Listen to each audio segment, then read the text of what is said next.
Last dienen Körpers are willkommen. Spür sein Gewicht, die schlicht, ehrlich Schwerkraft diens Krippers, der higher and jetst root. Du brauchst nichts anders zu tun, nirgend du anders zu sein. Nur dieser Atem, das sanft heben und senken deiner Brust. Last Jeeds Ossetman ein kleines Losslassen sein. Les die Spannung aus deinen Schultern, deinem Kiefer, den kleinen Muskeln um den Augen. Du hast den Tag überstanden. Jetzt kannst du enabligen. Mitten in einem Dorf, eingebett zwischen sanften grünen Hügeln, befand sich ein Brunnen. Es war kein dünlicher Brunnen. Die Stein, bei seinen tiefen, kühlen Schacht auskleideten, waren jürlt, und das Wasser, das sprudelt, or das zusätzlich und klarst weit und breit. Doch dieser Brunnen hat eine besondere Eigenschaft. Er bekannt aus der Echobrunnen. Denn man sagt, enthielt nicht nur Wasser, enthielt auch die Gerüchte Dorfs. Nicht nur die Gerüchte Augenblicks, sondern das Echo Jedes Worts, Jedes Lakens und jeder Trein.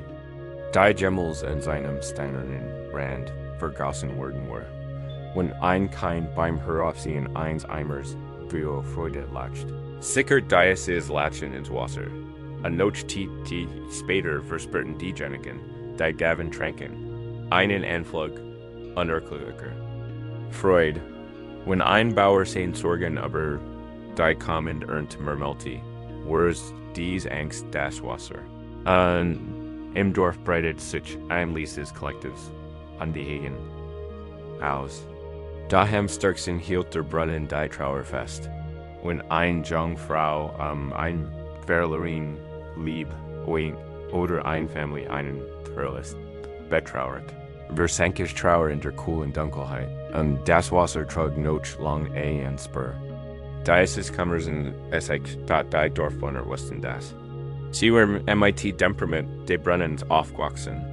Sie verstanden, dass das Wasser, das sie tranken, nicht einfach nur Wasser war. Es war die emotionale Geschichte ihrer Gemeinschaft. Eine Zeit lang akzeptierten sie es. Da, im Lauf der Jahre, wurde eine Generation der Traurigkeit des Wassers. Verdrüssig. Die Echos alter Sorgen schienen länger zu verweilen, als die Echos der Freude. Die Erinnerung an ein großes Hungersmatt, einen harten Winter, ein Fed zwischen Familien. Dieser Schmerz hat sich tief in die Stein eingebrannt und schien nirgends untigpult zu werden. Das Wasser war noch immer dies hielt sie. Noch immer im Leben, da hieß trug einen Anhaltenden. Unter schwelligen Geschmack von Melancholie ist ICA, dat ein Rat wurde einberufen.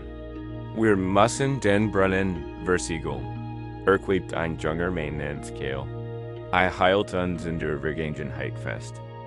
Zwingt uns, den Kummer unserer Grover zu trinken. Wir sollten einen neuen Brunnen graben, einen stillen Brunnen, der nur Wasser spendet. Keine Erinnerungen, viel stimmten zu. Der Gedanke in frisches, unbeschwertes Wasser war verlockend. Es fällt sich wie ein Chance für einen Neuanfang, die Möglichkeit, den Kummer abzuwaschen, der in ihnen klebt. Da Halara, einer Dorfältesten, eine Frau, deren Augen die, Weisheit vieler Jahrzehnten in sich trugen, hab sich und sprach. Wenn du den Brunnen verschliet, sag sie mighty, sanfter, aber klare Stimme, wirst du den Kummer nicht auslöschen. Du wirst nur so tun, als wäre nie da gewesen. Der Schmerz wird nicht von der Welt verschwinden. Wird sich nur in den Teilen von uns festsetzen, die wir nicht ansehen wollen. Du wirst sein wie jemand, der einen jeden Tag einfach mit einem frischen Touch bedeckt und so tut, als wäre die one derunter nicht eidern. Was sollen wir dann tun? Fragt Kehl frustriert. Sind wir dazu verdammt, für immer Traurigkeit zu trinken? In diesem Moment trat ein reisender Mensch vor, der still im hinteren Teil der Versammlung sah und mit milden Lächeln sucht. War unscheinbar. Und trug ein schlichtes Gewand. Das seine Anwesenheit strahlt ein still aus. Da Aufmerksamkeit erregt, wie erlegt, begann der Mensch. Und Sein Stem klang wie, die ruhig Oberfläche einsteigs. Lied das Problem, nicht deren. Das sich gut erinnern. Das Problem liegt darin. Warren sehen sich erinnern lassen. Und Jings am Rande Brunnens und blickten sein Dunkels. Reflektierend Augie. Du hast den Training higher hergebracht. Du hast den Sorgen higher hergebracht. Der Brunnen hat sie. True für dich auf Bord. Aber hast du Gemmels grundlos ein Lied gekauft? Hast du Gemmels ein Geheimfreude in sein Tiefen geflüstert? Hast du Gemmels von einer Fremdlichkeit erspielt, die du erfahren hast, oder von der Schönheit des Sonnenaufgangs heute Morgen? Wann ich sich in die Dorfbewohner? Walt den Brunnen versiegeln, weil ihren Schmerz weiterspiegelt. Da, ein Erinnerung ist kein Fleck, den man wegschrubben kann. Sie ist ein Note in einem Lied. Ihr Lied ist traurig, Jordan, weil ihr nur traurige Noten gesungen habt. Ihr kennt die gesungenen Noten nicht ungeschen machen, aber ihr kennt neu hinzufügen. Ihr kennt die Melodie verändern. Der Mensch folgt seinem eigenen Rat und nicht nieder. Bute sich über den Brunnen und begann mit klarer, fester Stimme von der Freundlichkeit der Frau zu erzählen. Die bei seiner Ankunft ein warme Mahlzeit serviert hat. Beschrieb die leuchtenden Farben der Wildblumen am Weg zum Dorf.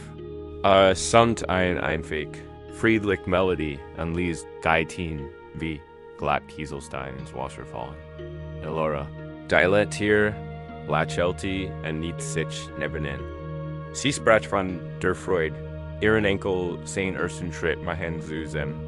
Kehl, sonnig ist eigentlich, nicht schläglich ebenfalls nieder. Sprach von seiner Liebe zu seiner Partnerin, einem Gefühl, das selten ausbrach, und dem Stolz. Auf sein Handwerk. Einer nach dem anderen kamen die Dorfbewohner zum Brunnen. Sie selten keine großen Geschichten, sondern klein, einfach Wahrheiten. Ein gutes Essen, ein warmes Feuer, ein lächerlicher Kinderwitz. Das Gefühl der Sonne auf ihrer Haut. Sie füllten den Brunnen imitieren. Neuen Schwingungen, neuen N-I-N-G-N, da sie hörten nicht auf, Wasser zu schöpfen. Sie tranken weiter aus dem Brunnen, und etwas Seltsames geschah. Das Wasser begann sich zu verändern. Der alte Kammer war noch da, ein schwaches Echo im Hintergrund, ein Erinnerung an die Widerstandskraft und die Geschichte des Volks. Da hat dominierte nicht mehr. War nun till eins viel reicher und komplexer. Geschmacks. Das Wasser schmeckt nun noch gut, noch stiller Freude, noch geteiltem Lachen, noch schlichter, tiefer Denkbarkeit. Sie hatten ihren Schmerz nicht ausgelöscht, sie hatten ihn integriert. Sie hatten das Wasser geheilt, nicht indem sie sein Tiefen versiegelten, sondern indem sie erweiterten. Dieser Brunnen ist wie der Tiefbrunnen ihres Unterbewusstseins. Enthält alles. Jede Virgin Verletzung, jede Anhalten Traurigkeit, jedes Echo eines harten Worts oder eines Moments der Versigens. Und wenn sie still sind, wenn sie ruhig sind, wenn sie Wasser aus diesem Brunnen und kosten die Erinnerungen, die birgt. Ihr erster Instinkt, wie der Junkel, kennt sein, inzu verliehen, zu sagen, ich werde das nicht fühlen. Ich werde nicht daran denken. Ich werde mich belenken.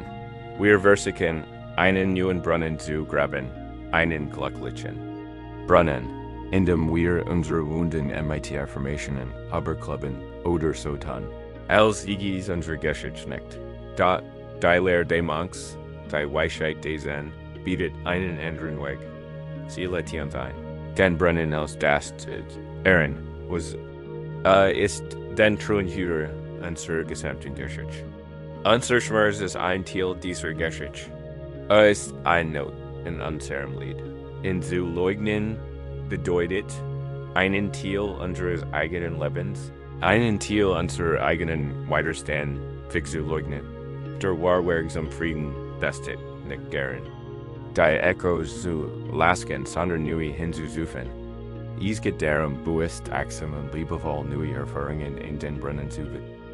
Dies ist kein großer, dramatischer Ecket, Is ist ein klein Cent, täglich G-Bun.so. Wenn du hier liegst, lass uns nun dem Rands inneren Brunnens herkommen. Lass den Bewusstsein in diesen stillen, inneren Raum hinabdriften. Hab keine Angst vor dem, was du dort findest. Die Elect findest du dort Erinnerungen und Traurigkeit, Einsamkeit oder Angst. Nimm sie wahr. Sie sind da, weil sie real wären. Sie sind Teil der Geschichte. Da dich zu diesem Moment gefert hat, dort lass eins dieser Echos.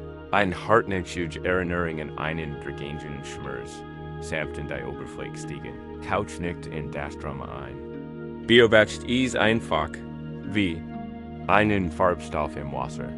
Sie sehen Form, sehen Beschaffenheit, dies ist ein Kummer.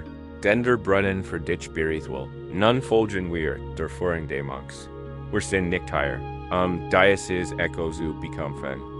Wir sind hier, zu verstärken. Erinnern Sie sich in einen Moment schlichter, unkomplizierter Wurm. Dies muss kein großer Triumph sein. Dialekt war das Gefühl eines Haustieres, das seinen Kopf in ihrem Schoß ruht. Der unverfälscht. Geschmack einer frischen Tasse Kaffee oder Tee heute Morgen. Die Freundlichkeit in den Augen. Ein Musikstück, bei dem Sie sich versenden fühlten. Die Sie die Monks immer ne CHT Himmel dort findet das klein war, halties in deinem Bewusstsein. Spür sein emotional Struktur, die Wurm, die Leichtigkeit, die sanft Denkbarkeit. Beübt dich nun in Gedanken über den Randins Inneren. Brunnens, und wie der Monanch schenkt dies neue Erinnerung dem Wasser. Fluster sie in die Tiefe. Du kannst dies mit Worten in Gedanken tun oder einfach mit Gefühl selbst. Lass das Gefühl dieser Wurm, dieser Gut, dieser schlichten Schönheit in den Brunnen hinabstiegen. Stell es dir als einen Tropfen Golden. Leuchtenden Lichts vor, der immer tiefer in das dunkel Wasser sinkt. Beobachten Sie, wie es sich ausbreitet. Es lasst das alte Echo des Schmerzes nicht aus. Es vermischt sich mit ihm. Es harmoniert mit ihm. Es fügt dem Lied eine neue Note hinzu. Der Schmerz ist die Erinnerung an das Geschehen. Die Wurm ist die Erinnerung an ihre Fähigkeit, auch nach allem noch gut zu empfinden. Beides wahr, welchen neuen Sound können Sie heute abends im Brunnen hinzufügen? Vielleicht ist es das einzig körperliche Gefühl deiner Deck, das Gefühl gelten. Geborgen und warm zu sein. Lass dieses Gefühl reiner, irdischer Geborgenheit ein weiterer Tropfen goldenen Licht sein. Schenkt es dem Brunnen. Vielleicht ist dies ein Gefühl der Dankbarkeit für den eigenen Körper. Für seine unermüdliche Arbeit, dich zu themen. Dich. Zu heilenden dich durch dieses Leben zu tragen, selbst in den schwersten Tagen. Lass dies Dankbarkeit ein weiterer Klang, ein weiterer Farbe, ein weiterer Note sein. Die ins Wasser voll. Das Ziel ist nicht, einen Brunnen zu haben, der leer. Bongeschicht ist. Das Ziel ist ein Brunnen, der so voller kleiner, gesammelter Freuden ist. So reich in Momenten bewusst wahrgenommener Wurm und Dankbarkeit, dass die Sorgen ihren richtigen Platz finden. Sie werden zu den Bastionen, den tiefen, resonanten Tönen, die der Musik ihr tief verleihen. Wenn die Lektorentin der Freude und die Friedens darüber tanzen, das ist die wahre Bedeutung von Frieden. Es ist kein stilles Leben, es ist ein Leben, in dem du gelernt hast, ein schönes, vollkommenes Lied in den Eder zu singen. Du bist der Dorfbewohner und du bist der Mensch. Du bist derjenige, der den Altenkammer spürt, und du bist derjenige, der die Kraft hat, neue Freude zu schenken. Wenn du jetzt tiefer in den Raum zwischen Wachsein und Schlaf gleitest, ruh dich einfach neben deinem Brunnen aus. Du brauchst nichts anzustreben oder zu erzwingen. Halt einfach da. Absicht, aufrecht, sanft den hierin zu lassen. Ein Gefühl von Sanftheit, ein Gefühl der Leichtigkeit, ein stilles Denken für die still Dies Augenblicks. Lass dies die letzten Echos sein. die du hüt eben dem Wasser hinzufügst. Und vertrau darauf, dass das Wasser, Gast im Morgen, trinkst, MIT Jellen neuen Tropfen, ein bisschen süßer, ein bisschen klarer, ein bisschen reiner sein Wort. Die Echos sind nicht den Feind, sie warten nur auf den Rest der Lieds. Der Brunnen erinnert uns an die Erinnerungen, die in uns stecken, in die gemeinsam Geschichte, die wir in uns tragen. Gott, was ist MIT Deschichten, die nie und jingen? Was ist MIT Desbrocken, die so veränderten, oder den Worten? Deine ausgesprochen Worten? Ein Großteil unserer inneren Unruhe ruht nicht von dem her, was passiert ist, sondern von der Schweren. Unausgesprochen lass unser Gefühl, still Trauer, unausgesprochen Purgement. Unausgesprochen what? Dies Gefühl leben in uns, wie versiegelt, brief. Die MIT jedem Jahr schwerer worden, adressieren Menschen oder Situationen, die nicht mehr in unserer Reichweite sind da in einem. Kleinen, windspitzen Hüschen Meer lebt eine Frau namens Lehrer.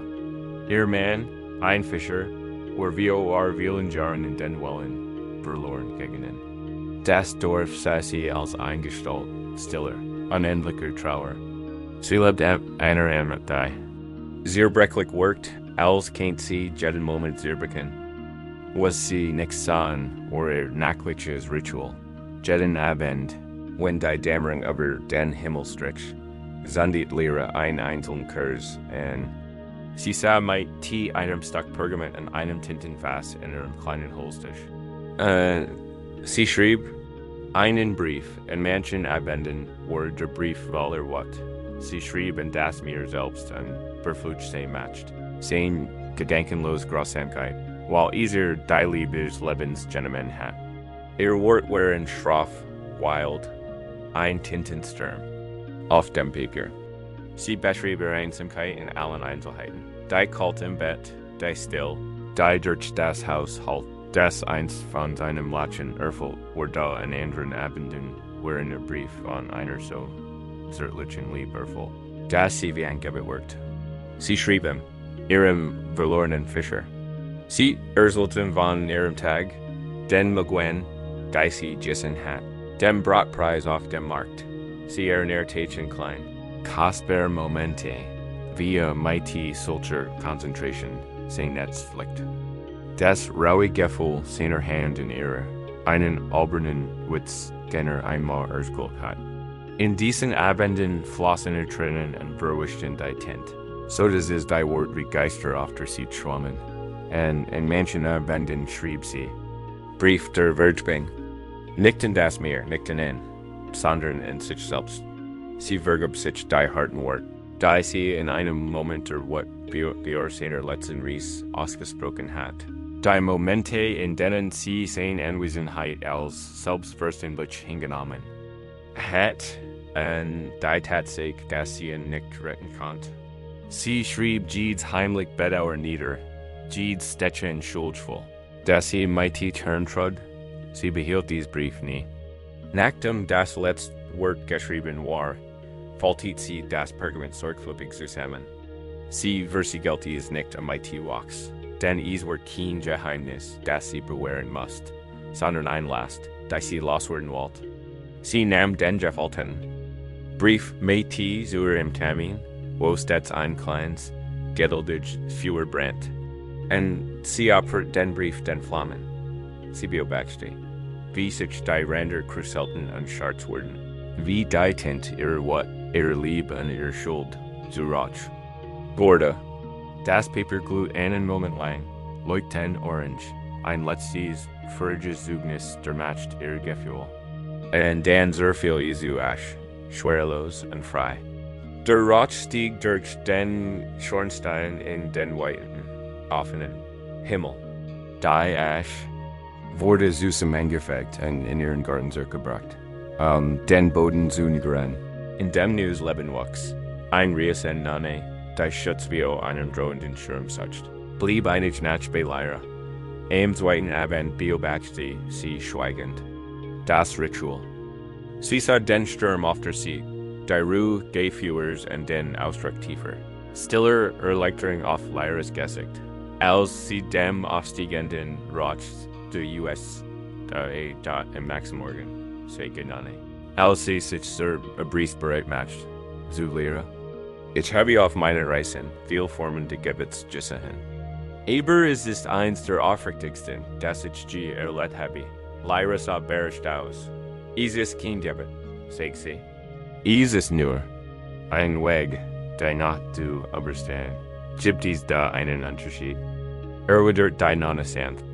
Du gibst deinen Gefallen einen Körper aus Papier und Tint.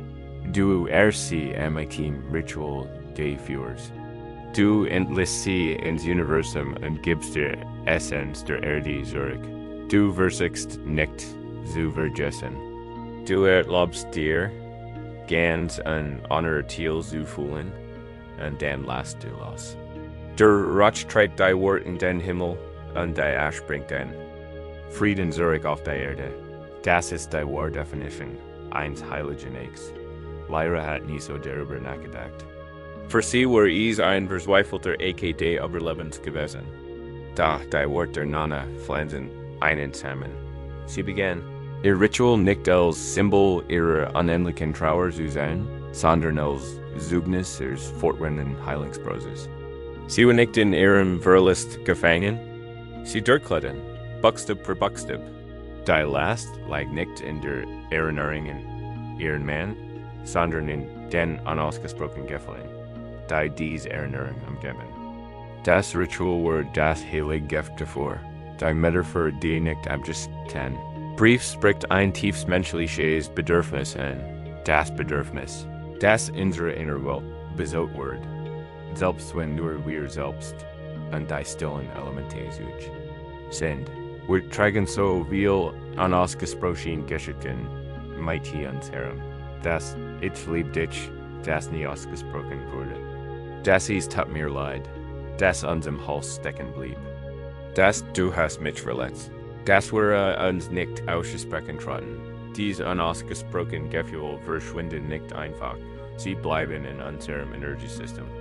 Sie werden zu Verspannungen in unseren Schultern, zu Ängsten in unserer Brust, zu wiederkehrenden Gedanken, die mitten in der Nacht in unseren Köpfen krisen.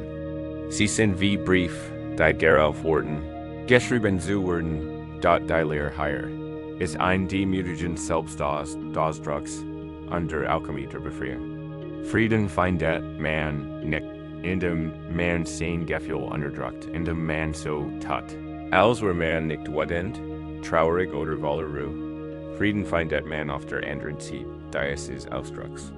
Das für die Rituals zerstört das Gefühl nicht. Es transformiert es. Es setzt die Energie frei, die in der Geschichte gebunden war, und bringt sie in einen neutralen, friedlichen Zustand zurück. Die in der Person muss nicht anwesend sein, den Brief zu erhalten.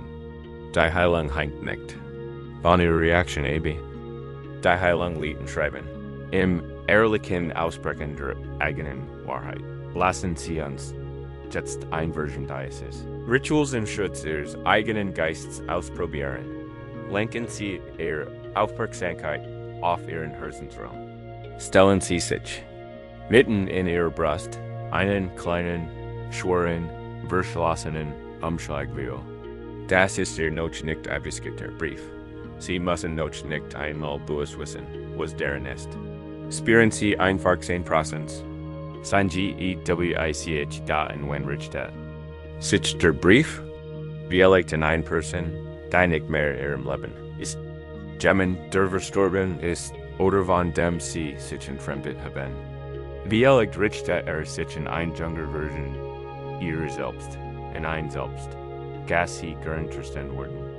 Wie erlegt richtet sich in ihren eigenen Körper, in einen Schmerz, den in sich treibt. Oder wie erlegt richtet sich, wie bei Lyra, in ein Konzept, in das Leben, in eine Krankheit, in eine Situation, die sich angrig anfühlt, HLT.is. Beste kein Grund, zu erzwingen. Erlauben Sie dem Empfänger einfach, langsam in Bewusstseins, zu ERETEN. Nun sondern wir die Kurs, und Stellen sie sich via im geistigen Audi, ein einzeln gleichmütig Flambior. Ihr Licht ist warm, golden und vollkommen sicher. Diese Flamme repräsentiert ihr mitfühlendes Bewusstsein. Ist dein Licht, das jede Wahrheiten sich tragen kann, ohne von Verbrennens, zuhören. Angesichts dieser stetigen Flamme können sie ehrlich sein. Lassen sie den Inhalt der Briefsgestalt annehmen, was möchten sie als sagen? Lassen sie es unzensiert kommen. Wenn es was ist, lassen sie dein Wort worden sein. Du hast mich verletzt. Ich bin was, das du gegen bist. Ich bin Emperor über das, was passiert ist. Lass die Energie aufsteigen, nicht darauf zu reagieren, sondern ihr Prozess endlich anzuerkennen. Sieh dein Wort scharf und dunkel, wie sie auf dem Pergament in deinem Kopf IRCENIN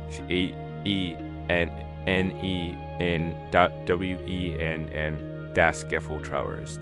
Sollten dein Wort sanft und traurig sein. Ich vermiss dich.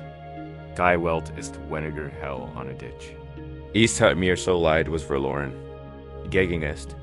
Lassen sie die Trigen der Wort fließen, wenn das Gefühl lieb ist. Lassen sie ihr Assist. Ich habe dir nie gesagt, wie viel du mir bedeutest. Ich bin so dankbar für die Zeit, die wir hatten.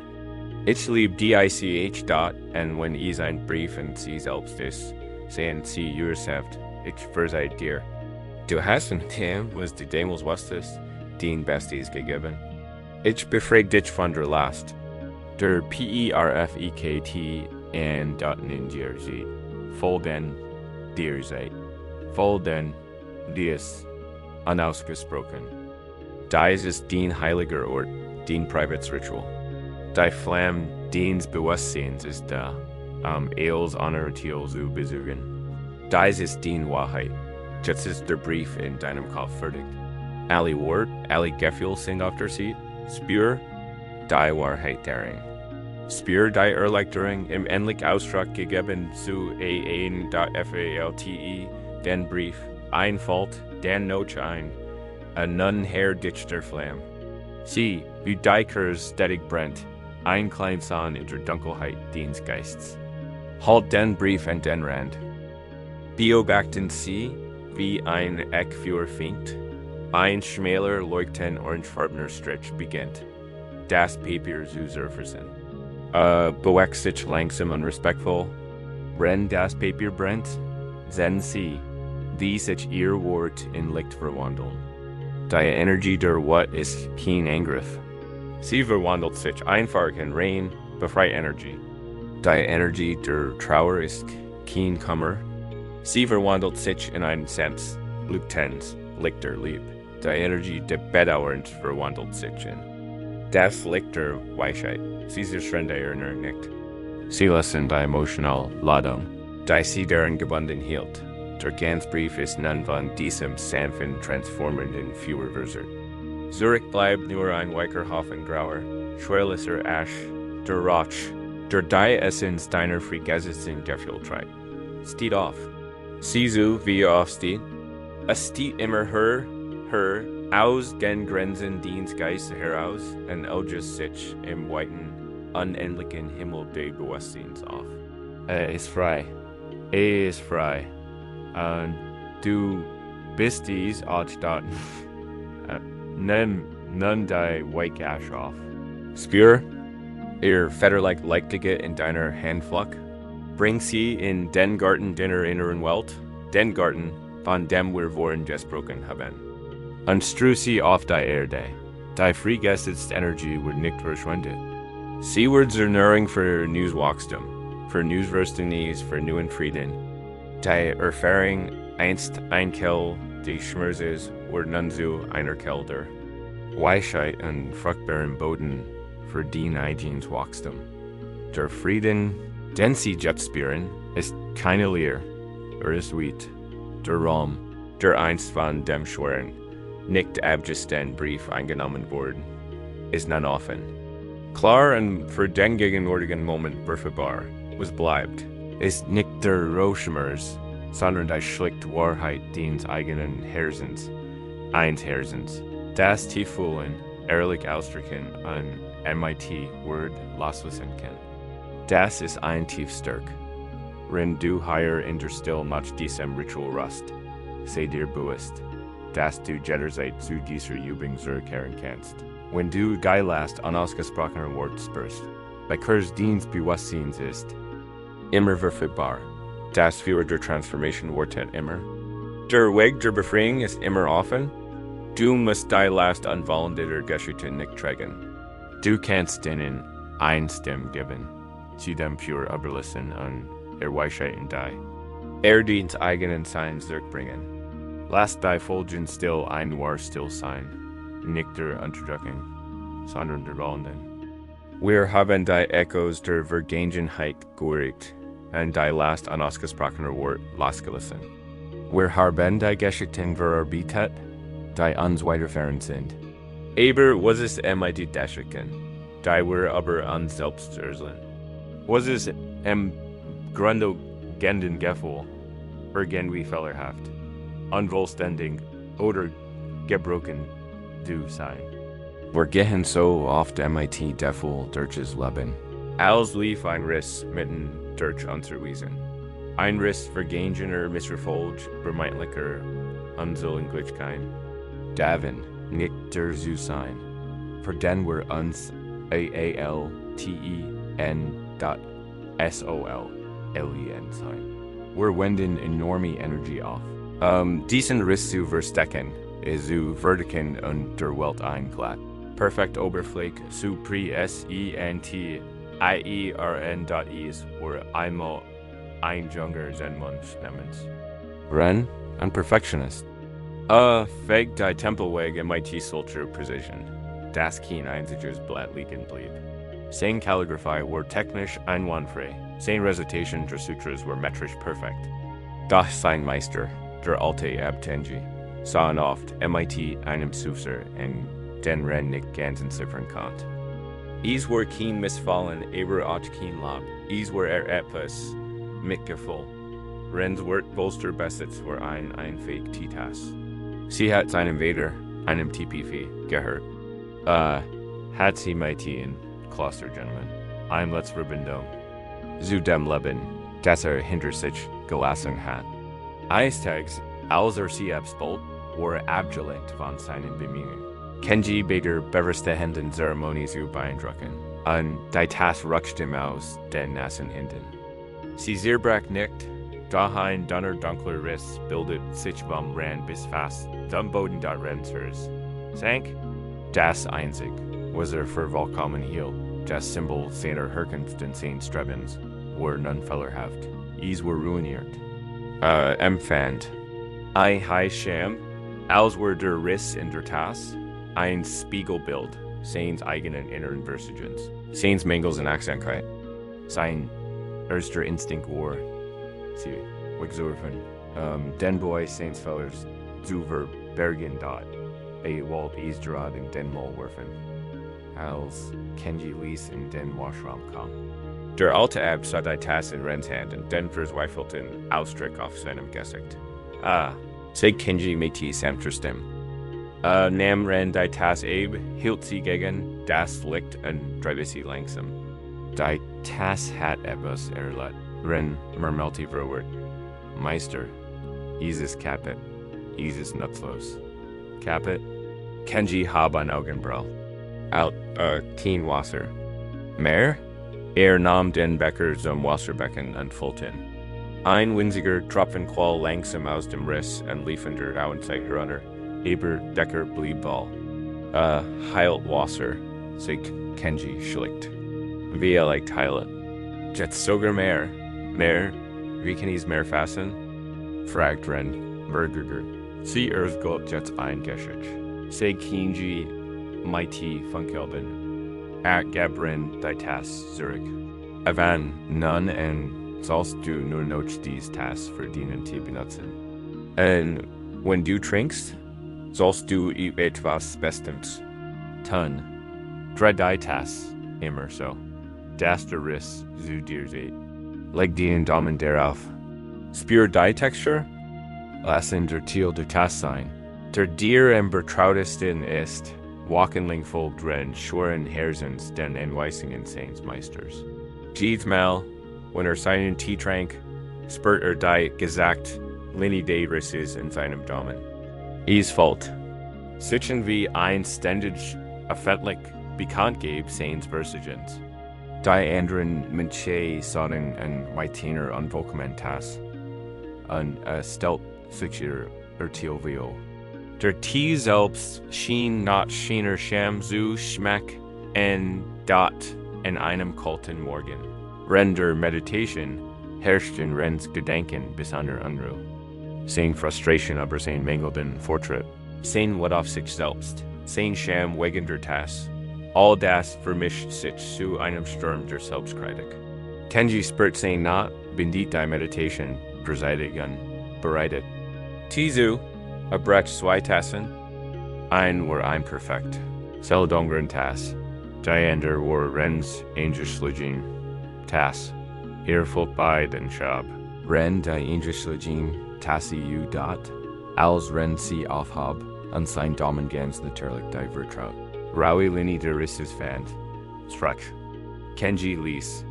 Du siehst diesen Riss Ren, und du siehst Versigen. Du siehst etwas, das verborgen sein soll.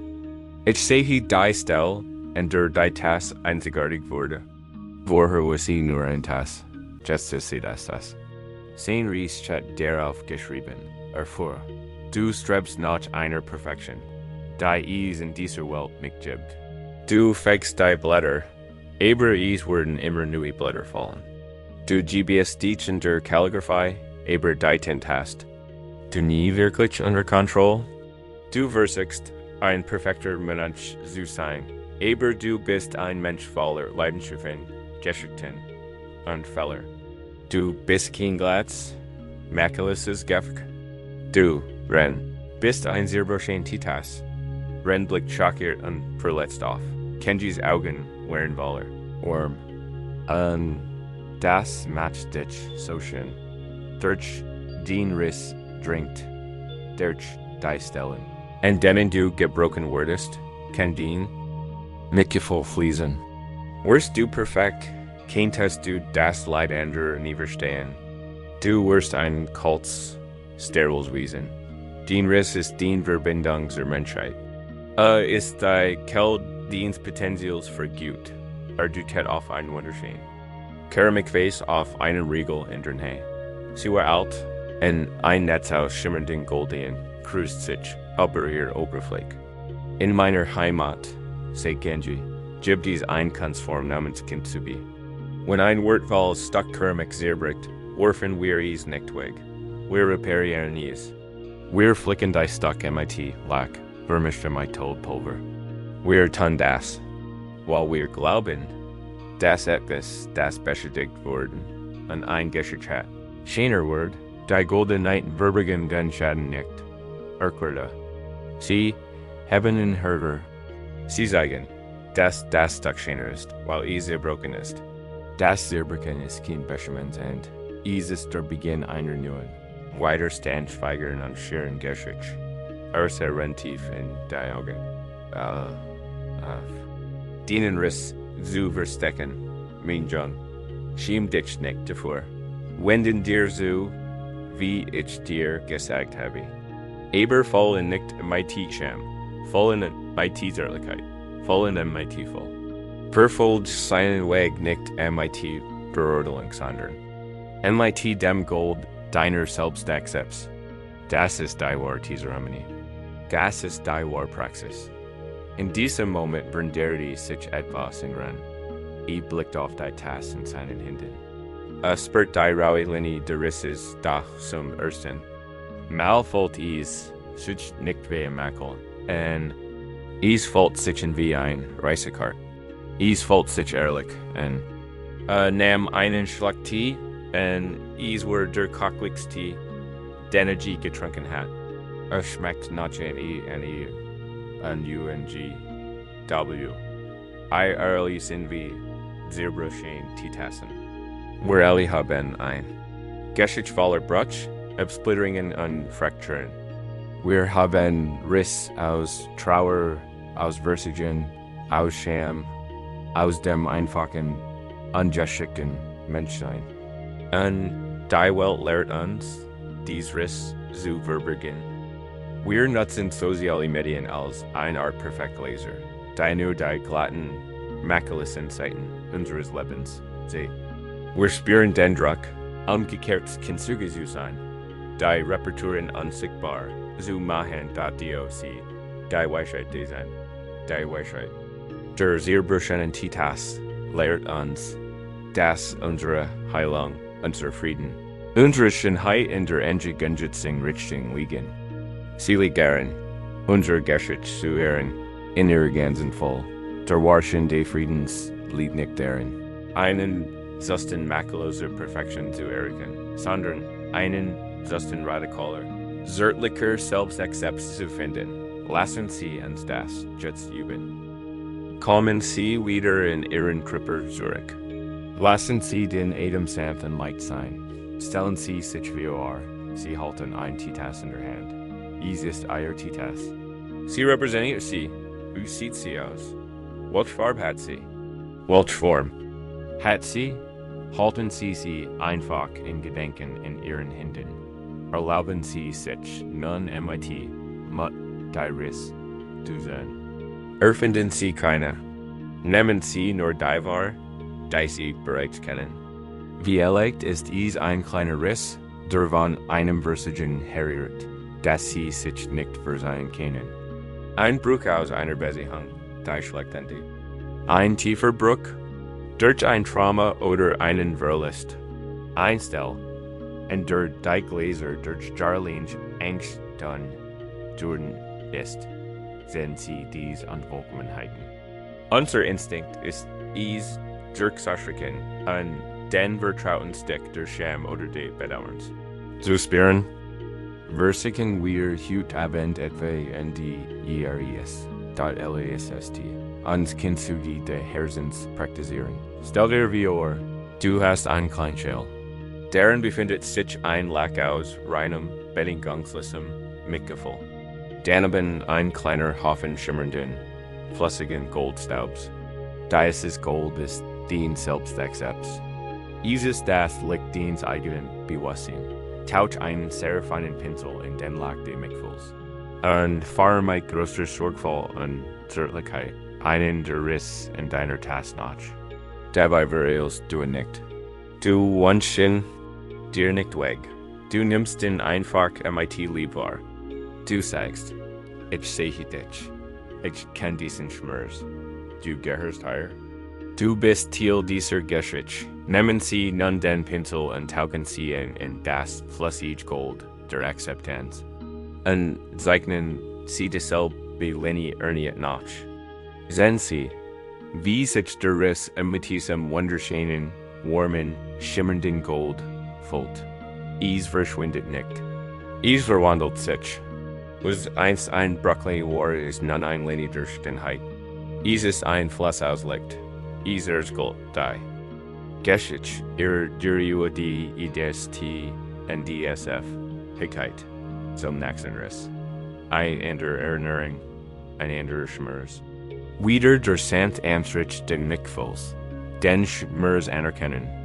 Und dann das schimmernde Gold der Akzeptanz, die Linie liegt vollen. Nehm dir seid. Es gibt keine Eil. Dies ist ein heilig Kunst. Reparier das kostbare Gift, das du bist. Du bist frei von Fehlern. Du bist ein Meisterwerk, der Kintsugi. Jede goldene Linie auf deiner Oberfläche ist ein Zeugnis eines Kampfs, den du überlebt hast, einer Lektion, die du gelernt hast, eines Kammers, den du mit ihm ertragen hast. Halten. Sie nun der vollständig reparierte Tasse in ihren Händen. Sie ist von Flossen, aus Gold durchgegangen. Sie leuchtet. Sie ist viel schöner, interessanter, tiefgründiger als die perfekte Tasse, die sie einst für notwendig hielten. Sie ist nicht trotz ihrer Geschichte, sondern gerade deswegen vollen sie dies Tasse in Gedanken mit warmem, heilendem Tee. Der Tee ist der Frieden, den sie suchen. Führen sie Deitas in ihr Lippen. Wenn sie trinken, sehen sie, sich bewusst, dass sie aus einem Gift trinken, das sie selbst geschaffen haben. Es wird nicht dadurch ganz, dass sie seine Zerbrochenheit leugnen, sondern dadurch, dass sie ehren. Der Tee, den sie trinken, ist erfüllt vom Gold ihrer eigenen Akzeptanz. Wärmt sie von innen heraus. Das ist der Geschmack wahren Friedens. Ruh dich mit diesem Bild aus. Dem Bild von dir als dieser wunderschön, leuchtend, Gold umrandet.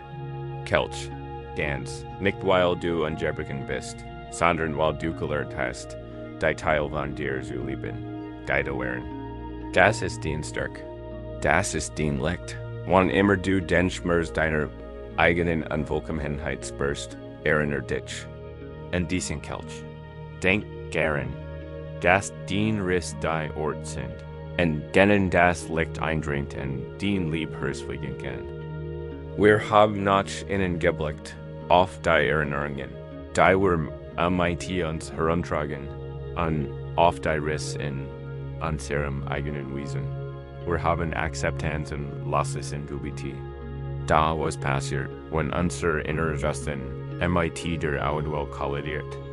Wir finden vielleicht ein gewisses Maß an Frieden in unserer Meditation, lernen vielleicht, unsere zerbrochenen Titas zu lieben. Dann treten wir ins Chaos des Lebens und stoßen auf Widerstand. Das Leben verläuft nicht immer in die Gunst. Richten, Kleinscheitern, Menschen enttäuschen. Umstand endurend sich.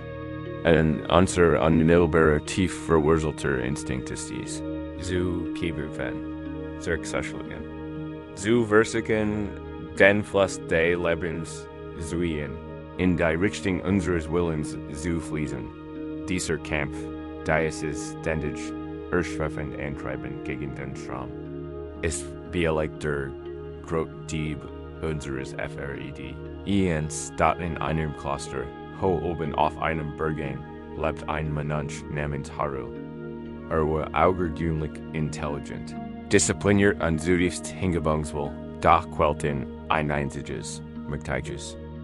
Verlangen, der Wunsch nach Kontrolle, wenn das Universum nur tiefsinnig verstehen, intensivsinnig meditieren und seinen Willen stark, sinnig kennt die Umstand nach seinen Wünschen beeinflussen.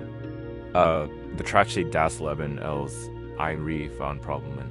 Die zu Wissenschaft, Hindernis. Die ist durch rein Willenskraft zu überwinden, kalt dort Zen-Lehren. Eine alte Frau namens Meisterin Suki, die so weitergekehrt und wies war wie der Berg. Selbst beobachtete mit geduldigen Augen. Sie sah, wie versucht, die widerspenstig Katz des Tempels der Meditation zu zwingen. Sie sah, wie war Frustration schaut. Wenn Regenschauer seinen perfekt geplanten Arbeitsplan im Freien durch einen Durchbruch. Sie sah die enorme Anspannung in seinen Schultern, die Anspannung eines Manns, der sich ständig auf einen Kampf. MIT, der Reale, Warbury, ein Sagse, Gabsuki mein Kohn, ein spirituelles Rätsel zum Meditieren. Haru, sagt sie, ist dem ruhig wie der Morgennebel. Verges Eils in der, les mir nur dies ist ein Problem. Sag mir, wie ich den Fluss im Talberg auf fließen lasse. Haru nahm das Rätsel wörtlich und MIT tadlich ernst. Dies. Dachter, word die ultimative Prüfung seines Willens. Wenn schaffen word die matcht seines Geistes aber die Material Welt beweisen. Verliere das Kloster und dring hinter zum Fluss.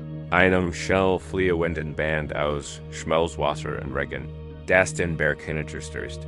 Tagling Bersikter, Gaswasser zu schieben, stand in der Strömung, sein Bein zitterten, sein. Han stemmten sich gegen die unaufhaltsame Strömung, sie zurückzudrängen. Der Fluss, gleich Galting, schab sich einfach in vorbei. Ist klein die Geomie aussteinen. Der Fluss floss darüber oder sie herum und zerstört sein Werk im Mühe. Versucht diesem IT Mern. Schaft Verzweifelwasser und Truggies ein paar Meter bergauf. Nurem Zuzusen, wie is wieder hinunterriesel. Immer auf der Suhnach dem Weg de Geringsten, Ui IDST a DS. Daraus woken worden, Mane. Haru wurde dann, Sonnensch bleibt und Zerl.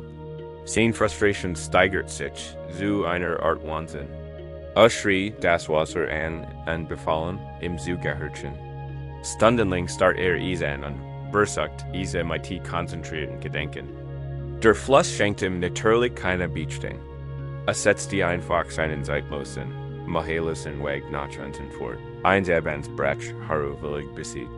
Gibt ein untrastlich am Flussufer zusammen. Hat versigt, sein Will were vergebens. Das Universum war seinen Wünschen gleichgültig. All sein Streben, all sein Mu waren vergebens gewesen. Und in diesem Moment der Religion hinge Gesche etwas. Ihr hört auf, Zukibumfen. Lies, las dat lag auf der kühlen Erde und beobachtete einfach den Fluss. Sah nicht mehr als Gegner. Sah als das, was war. Sah, wie einen großen Felsbrocken herumfuhr. Nicht in dem Zerschmetter, sondern in dem ihm. Nachhaben den Raum in herumfand. Sah, wie es sich in ruhigen Wirbeln smelt und Kraft smelt. Bever weiterfloss. Sah sein Kraft. Da war keine Kraft der Gold, sondern eine Kraft der Beharrlichkeit, des Ulassens. De Folgen seiner eigenen Natur. Zum Ersten.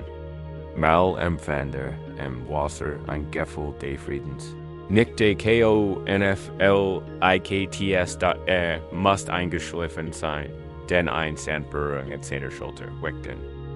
War Meisterin Suki, sie sah neben ihm, Prasens, so ruhig und fest wie der Stein. Sie fragt nicht nach seinen Fortschritten. Sie sah einfach bei ihm an, beobachtete den Fluss, rennt die Sohn unterging.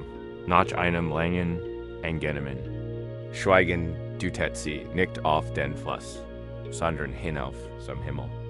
Die Abendluft wurde kühler. Ein feiner Nebel stieg von der Wasseroberfläche auf und fing die letzten goldenen Sonnenstrahlen ein. Du hast versigt, den Fluss anzutreiben, Haru, sagt sie leis. Du kannst den Fluss nicht bergauf fließen lassen, indem du gegen seine Natur ankommst. Sie dutet erniert auf den aufsteigenden Nebel. Sieh mal. Der Fluss kehrt jeden Tag zum Berggipfel zurück. Kehrt zu seiner Quelle zurück.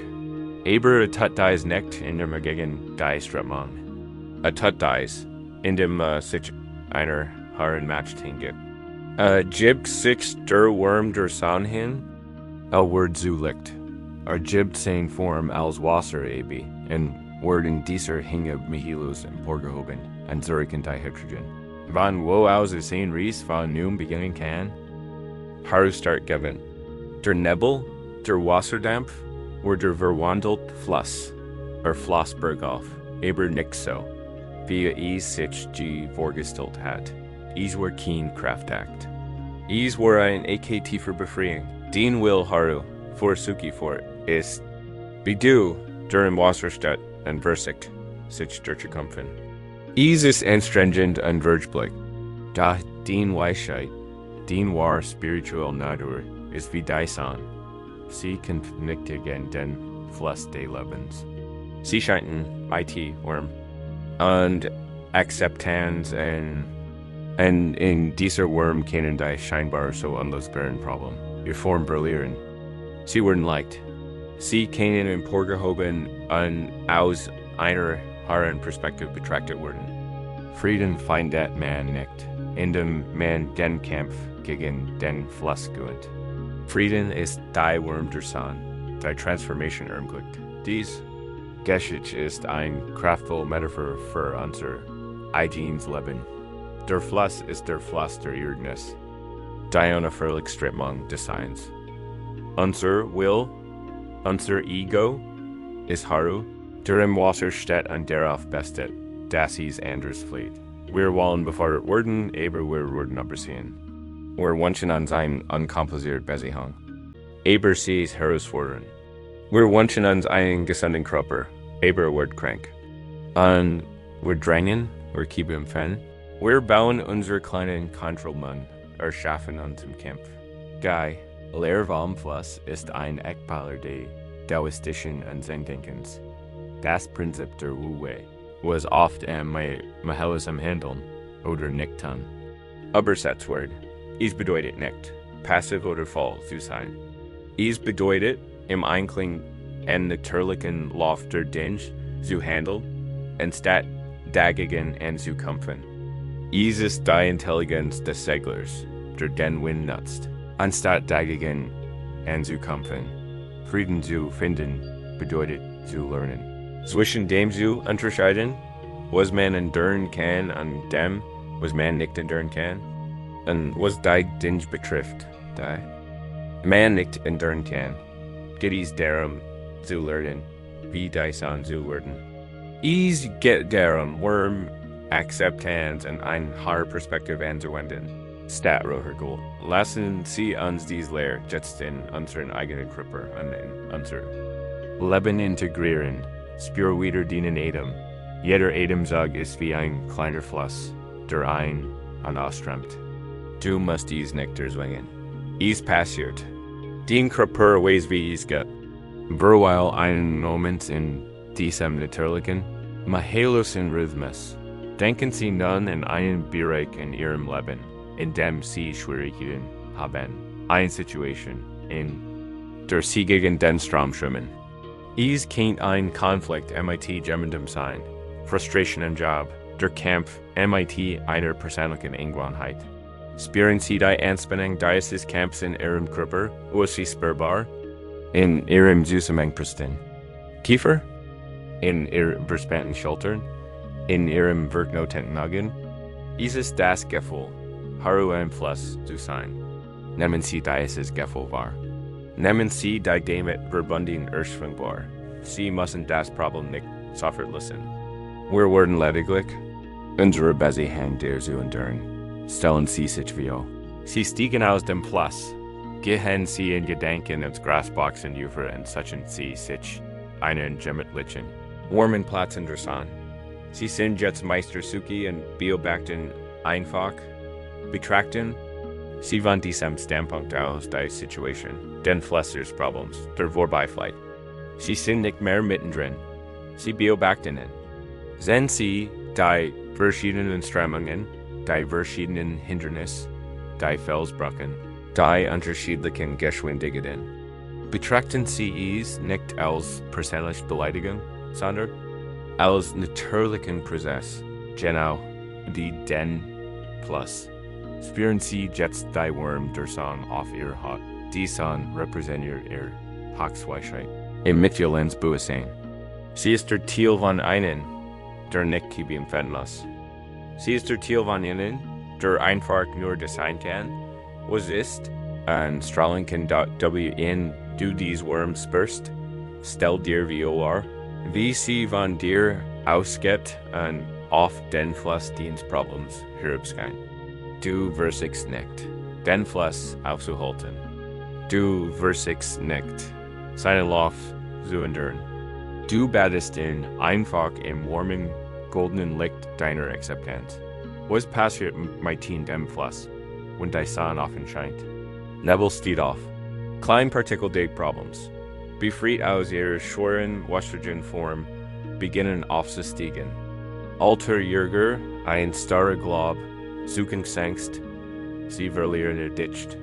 Sie werden leichter, sie treiben auf dich zu, nicht als überwältigen Problem, sondern als kleine Informationswolken, die ihnen dieser Nebel die Verständnisses aufsteigt. Siehst du die Situation vielleicht aus einer neuen Perspektive? Vielleicht siehst du die Perspektive der anderen. Vielleicht siehst du einen Weg das Hindernis herum, den du im Wasser nicht sehen konntest. Vielleicht erkennst du, dass das einzig, was du kontrollieren kannst, dein eigen Wurm, deine eigene Reaktion ist. Du musst die Antwort nicht kennen. Das Ziel dieser Meditation ist nicht, das Problem zu lösen, sondern den Kampf zu binden. Das Ziel ist, von meinem Plus der Sonne zu werden, die Offenschein. Dies ist der Wandel vom Willen zur Weisheit. Dies ist der Wandel vom Kampf zum Frieden.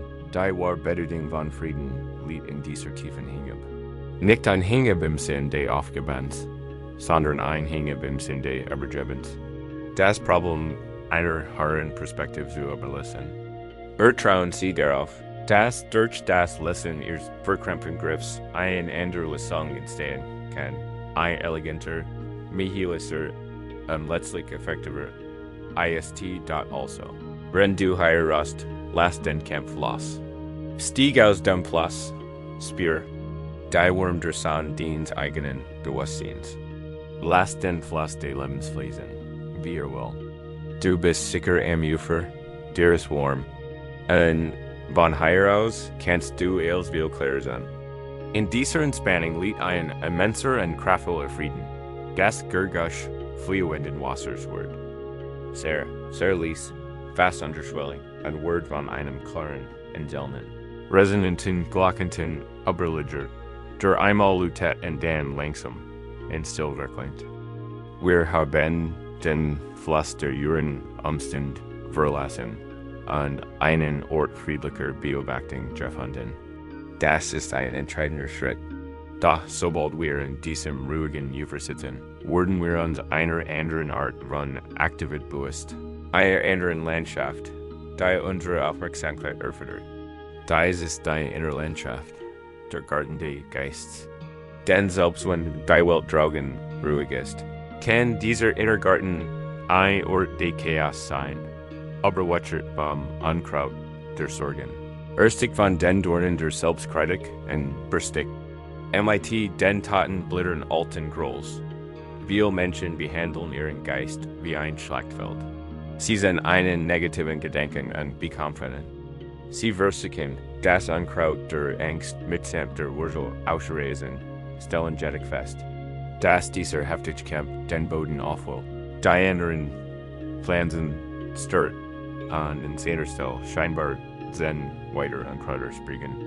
Der Kampf inneren Frieden wurde zu einem brutalen inneren Krieg, und Krieg sind niemals friedlich. Zen bietet einen sanfteren, weiseren und weitaus effektiveren Ansatz, den eins geduldigen GRTNE-RS in einem Tal. Warum für sein Wunderschönen? Gritten lebt eine alte Frau namens Anzu. Ihr Garten war wieder besonders prächtig und besonders exotisch. Gar alle dein besuchten. Bemerkten den tiefen Frieden, der in der Luft lag. Wirkt ruhig ausgeglichen und südig lebendig. In ihrem Garten wuchs Unkraut wie in jedem anderen Ort. Klieflichen, hartnäckiger Luensen, opportunistisch zu stellen, da hieß schien nicht. Als wurde dies das Leben aus dem Garten Organ.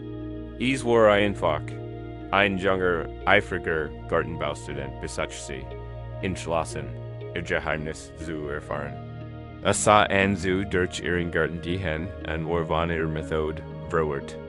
Stundenlang fleckt sie ein Beat MIT Pfingströsen. Na, der sorgfältig und goss die Pflanzen und entfernt vorsichtig vergilbt Blätter. Den Chameleon, Rosen und den einfachen Kräutern widmet sie ihr ganz liebe Aufmerksamkeit. Sie lächelte sie an und schien ihnen sogar süße Flüstern. Dem Studenten fiel jettig auf, dass sie in einem Unkrautbeet verbiegen und manchmal sogar MIT einem neutralen, anerkennenden Blick zunigt, über sie sich ihren Gelian Blumen.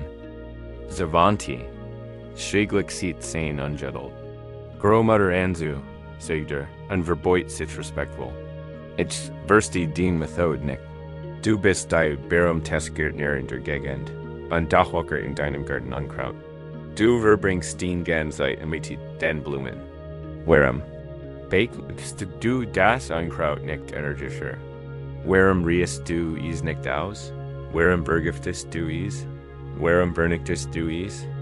Anzu unterbrach ihre Arbeit und sah den jungen Mädchen Augen und die so klar und tief waren wie der Himmel. Sie lächelte leicht. Ich behandle meinen Garten, sagt sie, im Team. die so sanft wie Muswar. Genauso wie meinen Geist. Sie siegt auf ein besonderes hartnäckige Distel. Deines Unkraut, sexy. Match mehr Sorgen. Ein angebettener Gedank. Was wir wenn? In meiner Jugend habe ich es immer bewacht. Ich habe es watten ausgerissen. Was passierte? Ich hinterließ ein großes, klaffendes Loch. Im Boden an mein Rücken schmerzt. Und while der Boden aufgeht, fanden die überall verstreuten Samen da Unkrauts einen idealen Ort zum Kiemen. Für jeden Samen, den ich ausriss, kamen drei zu seiner Beerdigung. Dann du tät sie auf die prächtigen Pfingströsen, die sie gepflegt hat. Dies Blumen segs sie mighty strahlendem Gesicht, das sind mein Gedanken der Denkbarkeit. Dies hier ist die Erinnerung an das Lachen meiner Tochter. Dies hier ist das Gefühl der Sonne auf meinem Gesicht. Heute Morgen. Dies hier ist mein Wertschätzung für den Geschmack von frischem Wasser. Ich habe gelernt, vor sie fort, dass mir in diesem Garten täglich nur begrenzt Zeit und Energie zur Verfügung steht. Wenn ich mein ganz Energie darauf verwende, das Unkraut zu bekämpfen, werde ich ein Erschaft wütend Greatnerin im meitigen Beleg für was den Garten sein. Das Unkraut wird mein ganz Aufmerksamkeit und mein ganz Lebenskraft beanspruchen. Deshalb habe ich meinen Fokus. Diengert, ich ignoriere das Unkraut nicht. Ich sehe he is. Ich sehe, Distel, du bist wieder da. Hallo, ich nehme Anwesenheit zur Kenntnis. Aber schenken nicht mit mein Energie. Ich gehe sie nicht aus Angst. Ich nurse nicht meiner Aufmerksamkeit. Status in Wendeschall. Mein Liebwohl versorgt all mein Wasser, all mein Sonnenlicht, all mein best Erde den Blumen zu. Sie büht sich hinunter und berührt ein simplex Rosenblatt. Und etwas Wunderbares geschieht. Die Wogen hören und lebendigen. Blumen wachsen kräftig und lebendig heran. Ihr Blätter werden breit und grün. Ihr Blüten duften voll. Sie werden so groß und gessen, dass sie den ganzen Raum einnehmen. Sie bilden ein wunderschönes, uppiges Blätterdach. Und unter diesem Blätterdach verliert das Unkraut, dem Sonnenlicht den Platz fallen. Einfach sein Kraft, man muss es nicht bekämpfen. Sanft und friedlich wird es von der Schönheit verdrängt. Mein Frieden, schloss an zu und sah den Ernst in ihr Nähen und kommt nicht daher, dass ich einen Garten ohne Unkraut habe. Kommt daher, dass ich einen Garten habe, der so voller Licht in der Blumen ist, dass das Unkraut nicht mehr das Wichtigste ist.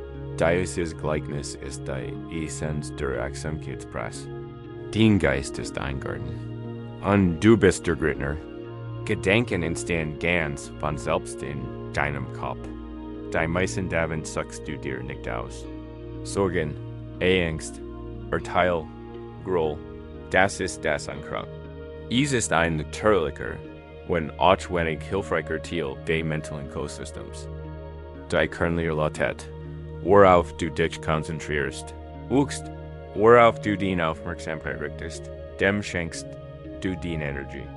Seelenfrieden erlangt man nicht durch einen gewaltsamen inneren Kampf gegen Negativität, instead durch die geduldig, behutsam und konsequent Kultivierung der positiven, keine aufgesetzt, erschwungene Positivität, sondern eine Wertschätzung für die Gesunden und schönen Dinge, die immer präsent sind, das lassen sie uns also für die letzten Momente unseres heute Abend in den Garten ihres Geistes treten. Find wieder diesen ruhigen, aufmerksamen Raum in dir. Denn sitzt der weißen Gegners. Von hier aus kannst du die eigenen Gedanken betrachten, ohne dich in ihnen zu verstricken. Wenn du hier ruhst, werden Gedanken auftauchen.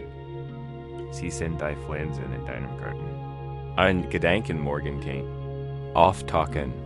Ein solch aber aufgeben, da du erledigen musst. Sie ist. Nimm es wahr. Ein Distel. Hallo, du musst sie nicht ausregen. Du musst dir nicht in den Kennchen der Angst folgen.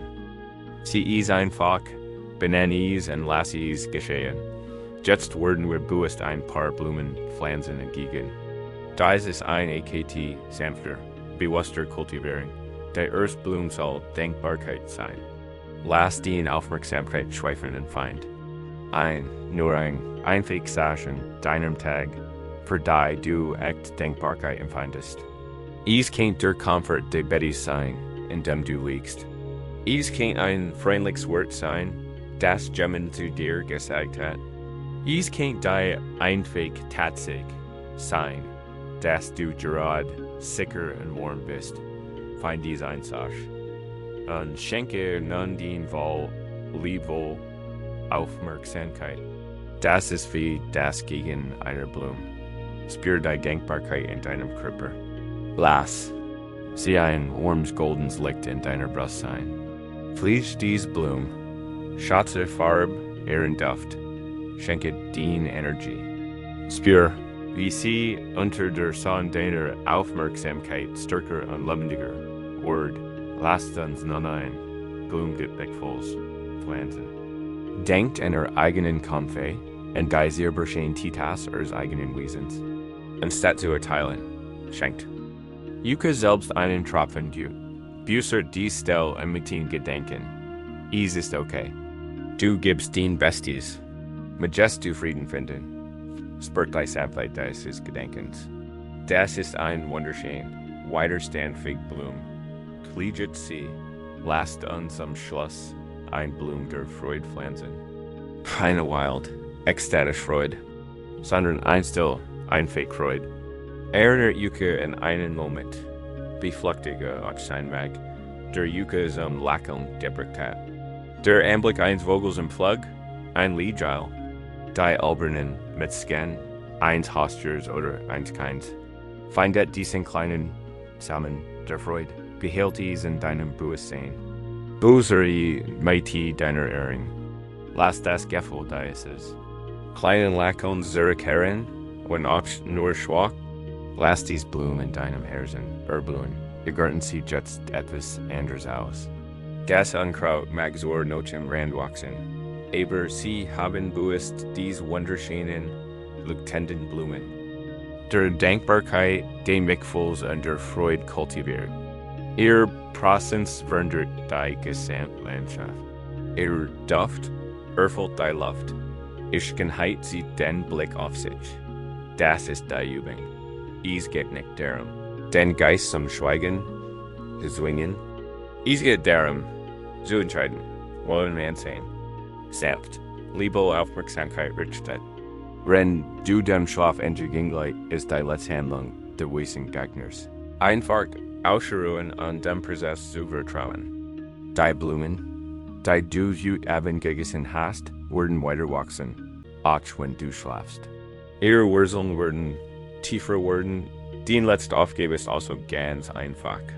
Hol ein dieser Blumen, Dankbarkeit, Mitgefühl oder schlicht Freude. Und richte die Aufmerksamkeit beim Einschlafen darauf. Lasse Gefühl das letzte sein, dessen du dich bewusst bist. Lasse in Duft die Atmosphäre sein, hinter den Geist ruhen, heilen und sich erholen kann. Du hast heute Abend aufmerksam zugehört. Du bist zum Brunnen gegangen, hast den Brief geschrieben, den Becher gehalten und den Fluss beobachtet. Du bist durch den Gartendienst Geistes gewandelt. Die wahre Bedeutung von Frieden. So hast du wirklich entdeckt. Ist kein entjoltiger Ziel. Frieden ist ein Samtübung. So lernst du, deinem eigenen Leben zu begegnen. Heute Abend hast du zugehört. Morgen, wenn du aufwachst, majest du dich. Und die Weisheit der Gegners erinnern.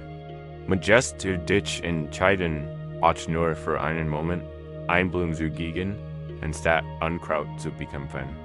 So instead an Leben in Frieden. Nicht eils auf einmal, sondern ein sanfter, achtsamer Moment nach dem anderen. Ruh dich just aus. Ruh dich aus in dem wunderschönen Garten, den du angelegt hast. Mag den Schlaf tief und den Traum friedlich sein. Wenn du dies Reis fortsetzen möchtest, Wortet dieser Ort auf dich bereit, die vielen anderen Weeds zum Hirsen des Friedens zu erkunden. Danke für dies ruhige Zeit, alles gut.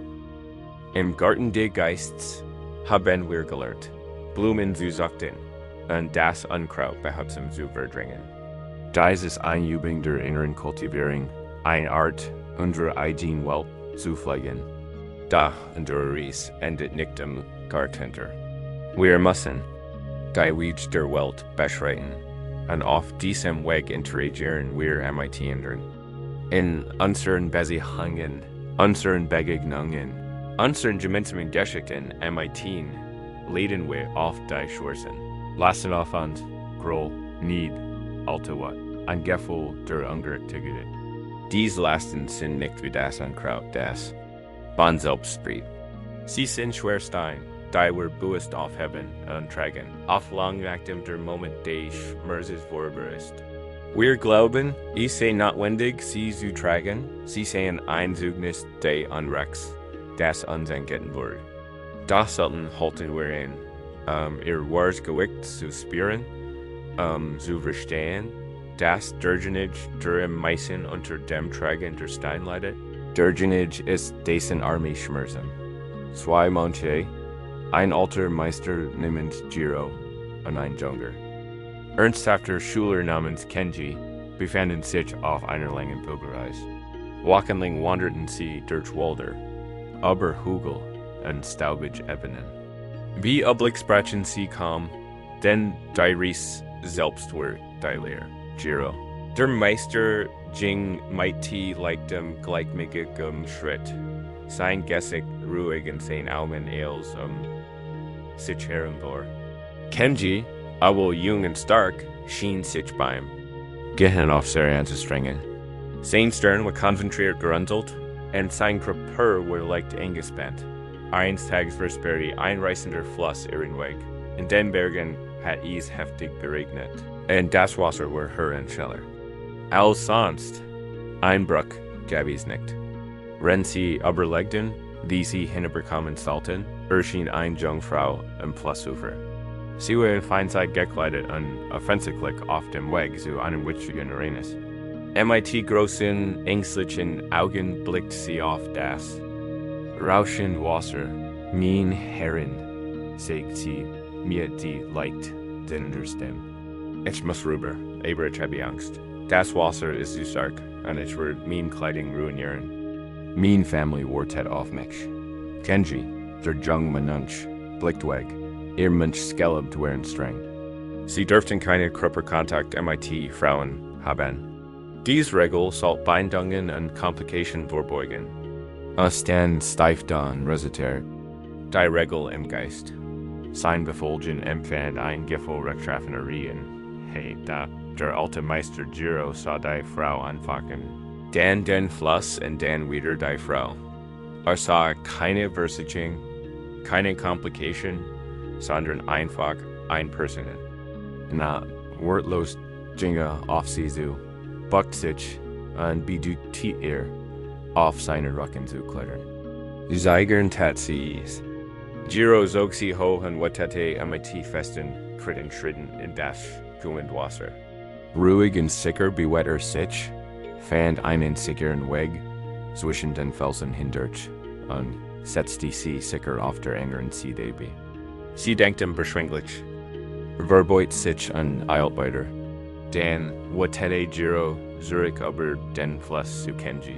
Darauf sie wartete. Kenji war sprachlos wie Sprung. Sein Meister, sein Führer, hat eine grundlegende Regel gebrochen.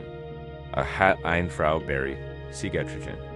Und schien sich nicht dabei zu denken. Kenji sagt nichts, da Einstein der Grols fielen ins Herz. War schwer und scharfkantig. Fällt sich betrieben. Verwirrt und watten. Die beiden Mönche setzen ihr Reis fort. Den Rest des Tages schritt Kenji schweigend dahin. Jedem Schritt wuchs sein Zorn. Immer wieder ließ die Schien im Fluss in Gedankenreview passieren. Wie die Seite der Frau in der Robe des Meisters klappt. Das ruhige Gesicht des Meisters, als heit nichts Unrechtsketten. Kenjis Gedanken konstruierten eine Begründung. Is war ein Verskomnis der Disziplin. Is war ein Zeichen von Ähnlichkeit. Is war ein Beleidigung für deren saftige Gelebt. Der Stein in seinem Herzen folgt sitzen, als wurde wachsen, auf sein Land drucken. Sein Schritt schweren seinen Atemkurs machen. Der Sonne ging langsam unter und warf lange Schatten auf den Weg. 5 Stunden lang. Während sie in dieser dichten, unangenehmen Stille gewundert, als sie sich schließlich dem kleinen Tempel näherten, wo sie deine Berbringen wollten, konnte Kenji es nicht länger ertragen. Platzte heraus, sein Stimme enklagend. Meister Jiro, wie konnte nur? Wir haben uns einem Leben ohne Bindung verpflichtet. Unsere Gelebt ist eindeutig, dass wir Frauen nicht berühren dürfen. Und da habt ihr dies Frau über den Fluss getragen. Ihr habt sie gelten. Ihr habt Gelebt wie am ihren Augen gebrochen. Was soll ich davon halten? Wie kennt? Yuka Meister nennen? Jiro blieb stehen und drehte sich zu seinem jungen, aufgeregten Schüler an. Sein Gesicht war wieder abwehren notschwatten, sondern von sanftem, tiefem Mitgefühl erfüllt. Betrachtete Kenjis schmerzversehrten Gesichtsausdruck an seinen angespannten Körper. Kenji, sagt der alte Meister, sein Stimme sanft mit die Abendpreis. Ich habe die Frau wie 5 Stunden im Flussufer zurückgelassen. Hielt in sein Blick freundlich und direkt. Warum trägst du sie immer noch? In diesem Moment erstarrte Kenji. Wort des Meisters durchbohrten seinen Zorn und trafen inmitten in seinem Leid. Jiro hat die Frau ein paar Minuten lang getrieben. Zu helfen. Da Kenji trug sie 5 Stunden. Langen Gedanken. Trug die Last seines eigenen Urteils, seiner eigenen Starrheit, seiner eigenen Wort. Die Frau links fort. Da, hat noch immer Last. Der Stein, den in seinem Herzen spürt, war nicht von Jiro dorthin gelegt worden, sondern von seiner eigenen Hand. Hat sich entschieden, ihn aufzuheben, und hat sich entschieden, im mit jedem Schritt, Gen Gott in diesem Gleichnis. Geht es nicht nur einen Mensch und einen Fluss, es geht jeden von uns. Die zentrale Metaphor ist der Stein. Ein Stein der Groß. Ein Stein der Groß. Ein Stein eines alten Schmerzes, den wir nicht ewigen wollen. Gemmen tut etwas, das uns verletzt oder beleidigt. Das Uranus selbst ist wie die Flussübergang, es geschieht und endet. Da dann nehmen wir die Geschütz, der Uranus ist wieder auf. Wir nehmen die Ungerechtigkeit, die Wort, das Gefühl, unrecht erfahren zu haben, wahr, und wir tragen es MITs, wir tragen in den nächsten Tag, in die nächste Woche, ins nächste Jahr. Wir denken, dass wir damit den anderen bestrafen oder unseren eigenen Schmerz rechtfertigen. Wir halten es für wichtig, sich in das Begehren unrecht da, wenn belastet das Gewicht des Steins wirklich. Den Genergen, der auf den Boden gelegt hat, oder den Genergen, der darauf bestet, in seinem Rucksack zu tragen.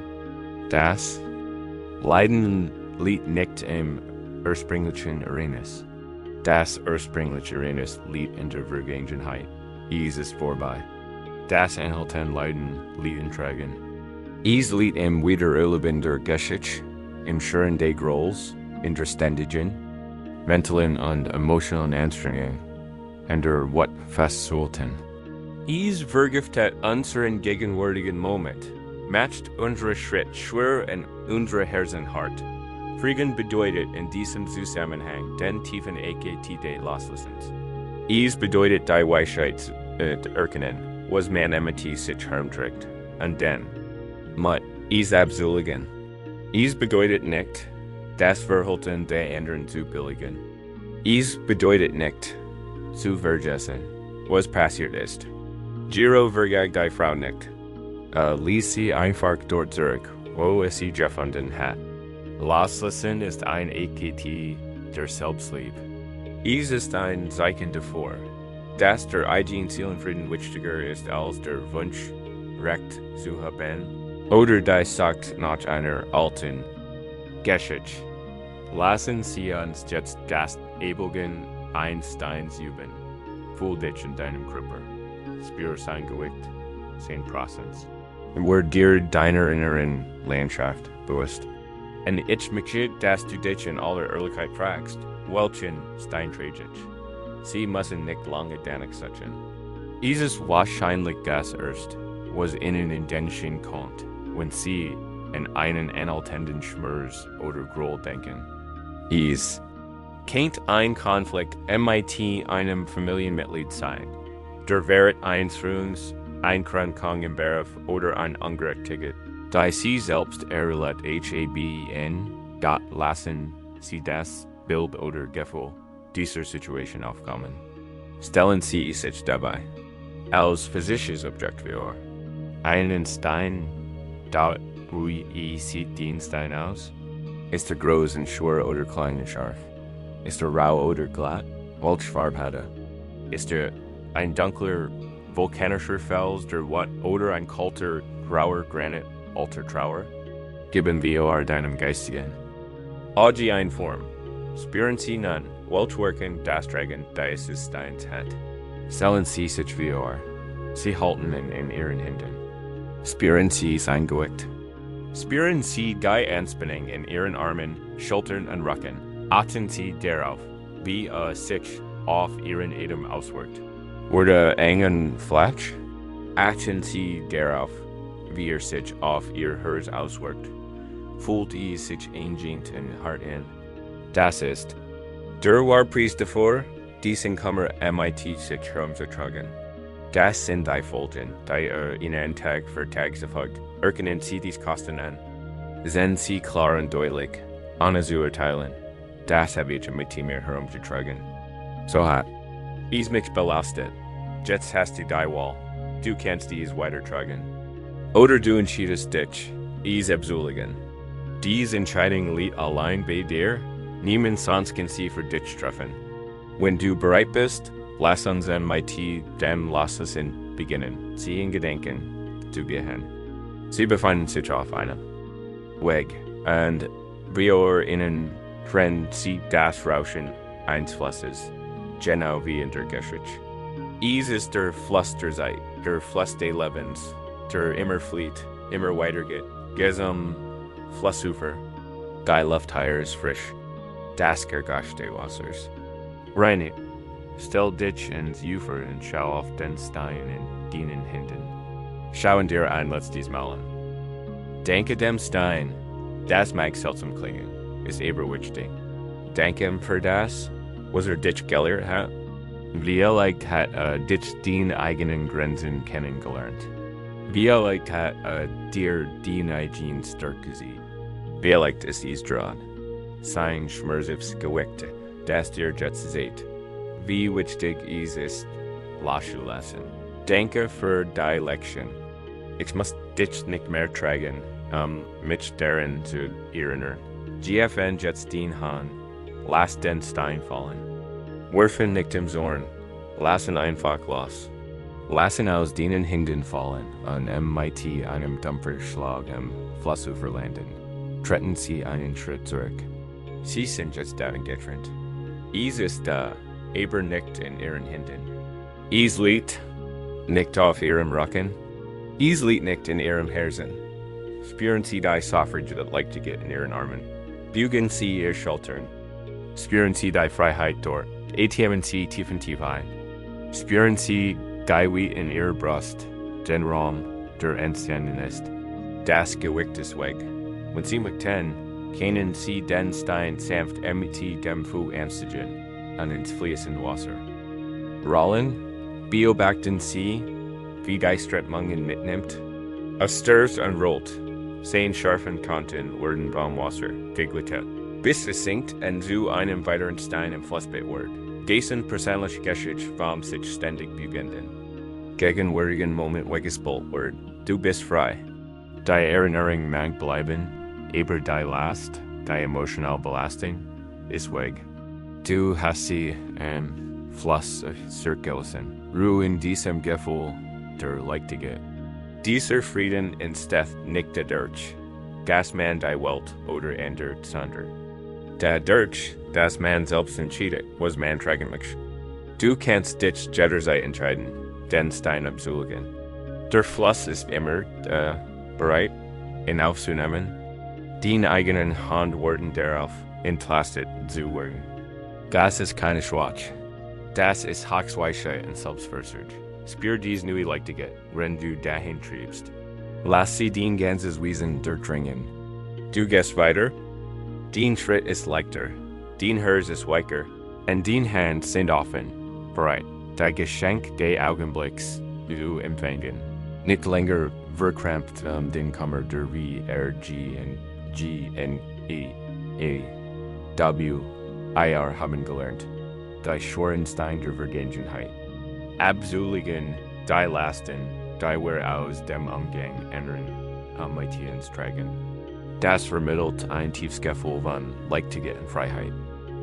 Das Leben wird uns weiterhin wie auch herausfordernd stellen. Wir können das Wetter der Welt nicht beeinflussen. Stürme werden kommen. Es wird Zeiten des Chaos, der Unsicherheit und der Angst geben. Es wird finanziell Stürme geben, gesundheitlich Stürme, Beziehungsstürme.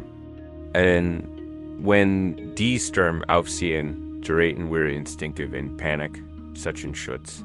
Vernigeln die Fenster unseres Herzens und verstecken uns im Dunkeln, bis sie vorüber sind. Wir glauben, Frieden sei die Wesenheit des Sturms. Das Zen-Lehren. Etwas radikal anders. Wahre Frieden bedeutet, das ruhig morgen zu finden. Bedeutet zu lernen, ein Licht brennen, zu lassen, stetig in hell. Egal wie heftig der Wind, T.st, sich ein kleines Dorf in einer Küstenbiene Bior. Es waren die gültigen und keigen Sturm gut, die vom Meer herüberziehen. Wenn sich der Himmel verfinstert und der Wind sein trauriges Lied anstimmt, erfasst ein wild Energie das Dorf. Die Menschen eilen herbei. Fensterläden zu verriegeln, Tier in die Stelle zu bringen und Eels festzubinden, was weigeresen werden konnt. Einst lag wie ein Dickdeck über dem Dorf. Bis der Sturm vorüber war da in diesem Dorf, jettig lebt eine sehr alte Frau namens Hina. Sie bewohnt ein kleines, sehr brechlich workens Haus auf einer Anhöhe im Dorfrand. Rendander in Panik gaven liefen, or Hinas Sturmritual ganz anders. Methodisch Überprüfung die einzelnen wunderschönen Papierlitter, die in ihrem Fenster hing. Sie kurzt den Docht, pullt die ein und polierte die feinen Papierschirm, bis sie durchsichtig waren. Dann, wenn die ersten Regentropfen fielen, sandet sie die Kurs im Inneren in. Sie hinkt die Laternen zurück in ihren Haken im Fenster. Und ihr schwaches Worms, unerschütterliches Licht strahlt in die zunehmende Dunkelheit hinaus. Sie verbarrikadiert ihr Fenster nicht. Sie versteckt sich nicht im Keller. Sie sah, in ihrem einfachen Sessel, trank ihren Tee und beobachtete den Schirm durch das Fenster. Ihr Gesicht erhellt vom sanften Schein der Laterne. Der Wind rattelt in ihrem kleinen Haus. Der Regen trommelt wie ein Trommel auf das Dach. Der Donner erschüttert die Erde. Da hat die kleinen Flammen der Laterne. Geschützt durch ihr Einfig Papier, Hol, flackert kaum. Sie hält stand. Sie strahlt ihr Licht. Ein junger Mann aus dem Dorf, der bei einem besonders heftigen Sturm einen Dachsiegel verloren hat, ging am nächsten Tag voller Frustration und Angst Großmutter Hina, sagt er. Kannst du so ruhig bleiben? Dein Haus ist leider schwacher als unsere. Der Sturm kann es sehr streng. Hast du keine Angst? Warum sendest du einfach ein Kurs anstatt dich schützen? Hina lächelte und schenkte ihm ein Tass Tee ein. Oh, es schützt mich, sagt sie. Aber vielleicht sind wir uns nicht einig, was geschätzt werden muss. Sie tut auf die Later. Deinen und der hellen Morgensinn erloschen war. Da und deinen, Versagt, den Sturm zu bekämpfen. Versagt Mauern zu bauen, die stark genug sind, den Wind abzuhalten. Versagt den Donner zum Schweigen zu bringen. Erschöpfen einen Kampf, den nie gewinnen. Keint. Der Sturm ist immer stärker. Mein Aufgabe, für sie fort, ist es nicht, den Sturm zu bekämpfen. Mein Aufgabe ist es, die Flamme zu schützen. Sie sahen mit ihren klaren, ruhigen Augen an. Der Sturm ist das Chaos der Welt. Ist Krankheit. Ist Verlust. Ist Angst. Ich kann nicht kontrollieren. Der Versag. In zu kontrollieren ist die Quelle aller Angst, aber die Flamme. Sagt sie und klopft sich sanft aufs Herz. Die Flamme ist mein innerer Frieden. Sie ist mein Bewusstsein. Mein innerer Mittelpunkt. Sie ist der Ziel von mir, der von Wind. Und Regen unberührt bleibt. Sie ist klein und sanft, aber bestwündig. Mein einzig wirklich Aufgabe in diesem Leben ist es, ein Gutladen zu bauen. Einen Raum in mir zu schaffen, in dem dies Flamme brennen kann, geschützt und sicher, egal, was draußen passiert. Der Sturm kann das Licht nicht auslöschen. Schloss sie ließ, und das Licht nicht deren Gott.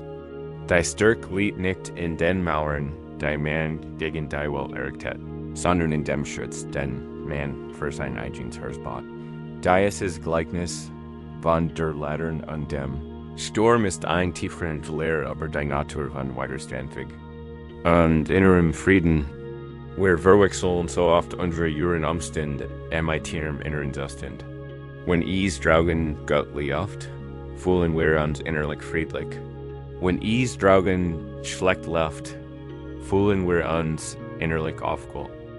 Wir haben unsere Ladern so Zusagen in den Wind gegen zugelassen, dass unsere innere Flamme von jeder vorbeziehenden Wetterfront hin und her zuwerfen und ausgelöscht wird. Die Lehre hier bestet darin, zu differenzieren, der Sturm ist der Sturm. Die Flamme ist die Flamme. Sie sind nicht deshalb. Die Ereignis deines Lebens sind nicht deshalb wie den innerster Wesenskern, den essentielles Bewusstsein. Frieden ist die Praxis, die Ladern zu bauen, ein starkes, stables, inneres Heiligtum zu kultivieren. Damit den in ihres Licht trotz der Juren Chaos bestwündig bleiben kann, da ist es innerlicht, dies Flamme, ist den Axim Prozess. Es ist der still beobachten Ziel von dir, der den Sturm deiner eigenen Gedanken und Gefühle beobachten kann, ohne Mickersen zu werden. Es ist der Ziel von dir, der wir oder dem Sturm dieses aktuellen Problems da war, und es ist der Ziel, der outständig sein wird. Es ist die wahre Natur. Üben wir jetzt, dies Flamme zu pflegen. Die Gurgusch des Sturms im Hintergrund erinnern uns an das unvermeidliche Chaos in der Welt. Es ist da. Wir werden es nicht leugnen. Aber wir werden ihm nicht unsere ganz Aufmerksamkeit schenken. Berhegt den Kripper. Lasst den Atem den Anker sein. Und nun lenkt den Aufmerksamkeit nordkennen. Tief in den Innersten, den Raum in deiner Brust, den du den Herzentrim nennen kannst. Und hier, in diesem zentralen Raum den Seins, mitstich, dass du dir ein klein, stetig Flamme vorstellst. Es kann die Flamme einer Kurs sein oder die Flamme hines Ladern. Sie liegt, ein warmes, goldens, sanftes Licht. Dies Flamme repräsentiert den Kern friedlichen Bewusstseins. Sie ist das Licht des Bewusstseins, SELBST. Es ist higher, genau jetzt. Es ist immer higher. Es mag von den Wolken der Sorge oder den Winden der Angst würdig sein, aber es ist nie erloschen. Unsere Aufgabe bestet lediglich darin, es wiederzufinden, uns darin zu erinnern an einen Schutz darin, zu bauen. Konzentriere dich auf diese kleinen Flammen und spüre ihre Eigenschaften. Sie ist warm? Lass dies warm den Brust durchströmen. Ein sanft, wohltuend Hitz, die Verspannungen ältest. Sie ist hell. Lasser liegt ihnen inneren Raum erholen und Klarheit und Weisheit bringen, und sie ist bestwendig. Sie brennt, tieriger, stiller Übersicht. Is ist kein aggressives, loderendes Führer. Is ist ein schlicks, beständiges und unerschütterliches Licht, jetzt wet der Wind der Gedanken. Ein Sorgum die Zukunft kennt dich durch den Kopf gehen lassen. Ein Boinerhigen Erinnerung kennt versichern, dienen Frieden zu streng. Betracht dies Gedanken als den Wind vor hines Haus. Sie sind real. Sie haben Energie, aber sie befinden sich außerhalb der LARNE.IHRE. Aufgeben ist es nicht, den Wind zu stoppen. Das ist Unglitch. Ihr Aufgeben ist es, ihre Aufmerksamkeit sanft auf die Flamme zu richten. Wenn dich ein angstvoll packt, nimm sie wahr. Der Wind bläst jetzt richtig stark. Und dann, sanft und geduldig, lenk die Aufmerksamkeit wieder auf die Flamme. Spüre warm, sie ist stetiges Licht, der Wind ist nur Wetter. Ist nicht du. Du bist die Flamme? Ein Grollen der Angst kennt dich erschüttern. Ein Gedanken was wenn, der sich ein Donnerschlag anfällt, erkennen. Das war überlaut. Und dann lenkt die Aufmerksamkeit sanft und liebevoll zurück auf die Flamme. Der Donner ist ein Gergusch. Das durch dich. Hinterchaft. Ist nicht der Kern deines Wesens. Du bist die Flamme. Das ist die Übung, die Lettern zu bauen. Die Lettern ist die konzentrierte Absicht. Jedes Mal, wenn du die Aufmerksamkeit wieder auf die Licht richtest, stärkst du die Papierwand der Lettern. Du machst den Heilenden stärker, lass den Sturm deines eigenen Geistes toben, wenn es sein muss. Lass die Gedanken in den To-Do-List, den Sorgen, den Ruhe toben und heulen. Es ist okay. Es ist nur in das Wetter. Kämpfe nicht dagegen und lass dich nicht darauf ein, versich nicht, in mein Team zu argumentieren. Lass es einfach das Hintergrund sein enricht. Den sanft, unerschütterlich Aufmerksamkeit auf die klein, warm, stetig Flamme in dir. Dies Flamme ist den überzeugt. Sie ist die Essenz des Seins. Sie ist der Fried, der nicht von Umständen abhängt. Sie ist der Frieden, der mighty Schmerz und Mightigkeit und mighty Chaos koexistieren kann. Sie ist Gaslicht, das in der Dunkelheit leuchtet, und die Dunkelheit kann es nicht überwinden. Hina fürchtet den Schirm nicht, weil sie Vertrauen in ihr Lettern hat. Und sie hat Vertrauen in ihr Lettern, weil sie sich jeden Tag sie kümmert.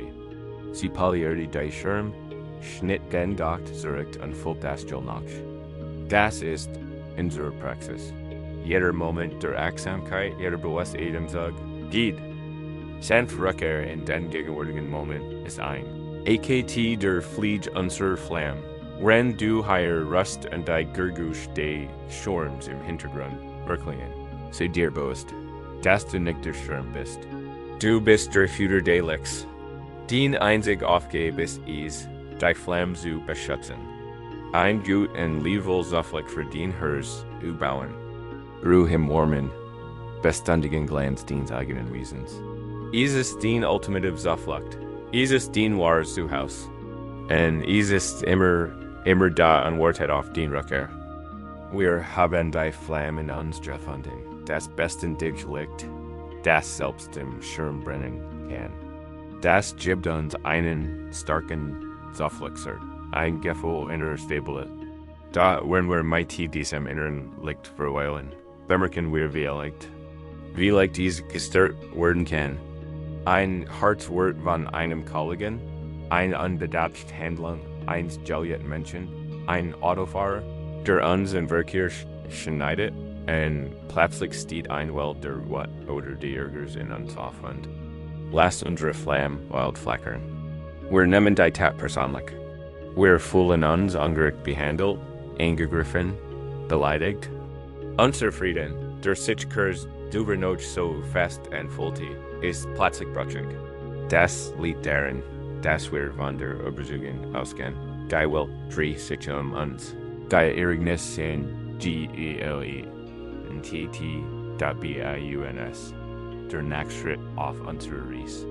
Zu einem tieferen Frieden bestet darin, die Welt zu impersonalisieren und im IT der Weisheit zu sein, die den Noten der Egos, alles esti da Egypt ak Egypt, eingeschickt, die der alte taoistisch Wies Zhuangzi erzählt und die seit Jahrhunderten einen Eckpfeiler.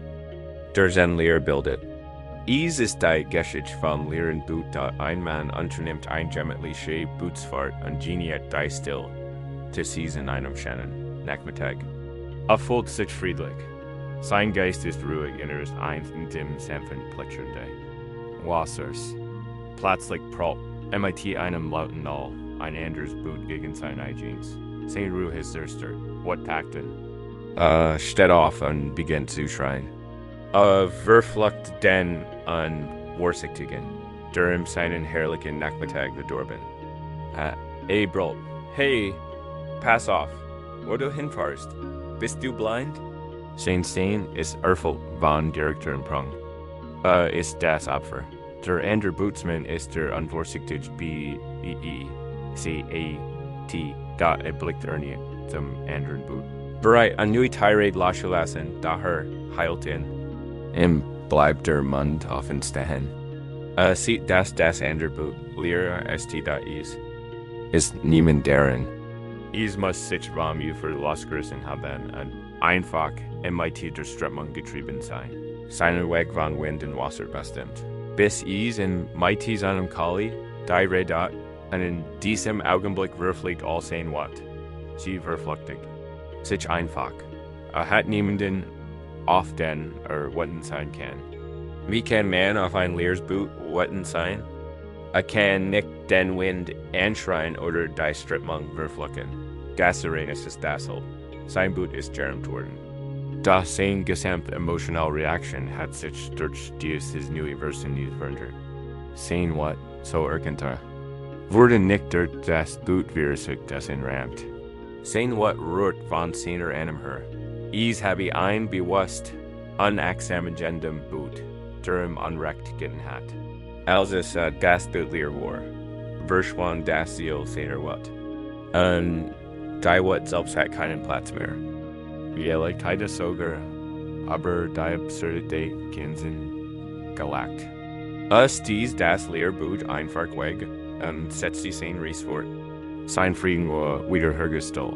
Aber nun tiefer und weiser. Zhuangzi bendet die Geschichte mai tief, tiefgründigen. Frage, wenn ein Mann sein eigenes Boot lehren kann, sagt und durch Genfluss der Weltsiegel, wo kann denn etwas anhaben? Dies Geschichte weist direkt auf die Quelle unseres täglichen Leids hin. Das Lehrboot ist ein Metaphor für die Anzeigen Ereignis ihren Serm. Die wir persönlich nehmen, die aber in Wirklichkeit so unpersönlich sind wie ein Treibensboot. Die Person, die uns im Verkehr schneidet, halten. Sie für eine egoistisch, aggressive Person, die uns nicht respektiert. Aber was, wenn sie ins Krankenhaus eilt, was, wenn sie gerade ihren Job verloren hat und in Panik gerät. Ihr Boot ist nicht leer, aber leer von jeglicher Absicht. Zu dir. Sie befanden sich zufällig auf dem Weg ihres Driftens. Der Freund, der nicht auf deines antwortet, du nimmst in dass dich ignoriert, dass du etwas falsch gemacht hast, dass dich nicht wertschätzt. Dies persönlich Kränkung dich aber was, wenn sein Handy kaputt ist, was wenn mit seiner eigenen privaten Kreis überfordert ist, hat keinerlei Groll gegen die wir leben in einer Weltballer Boot.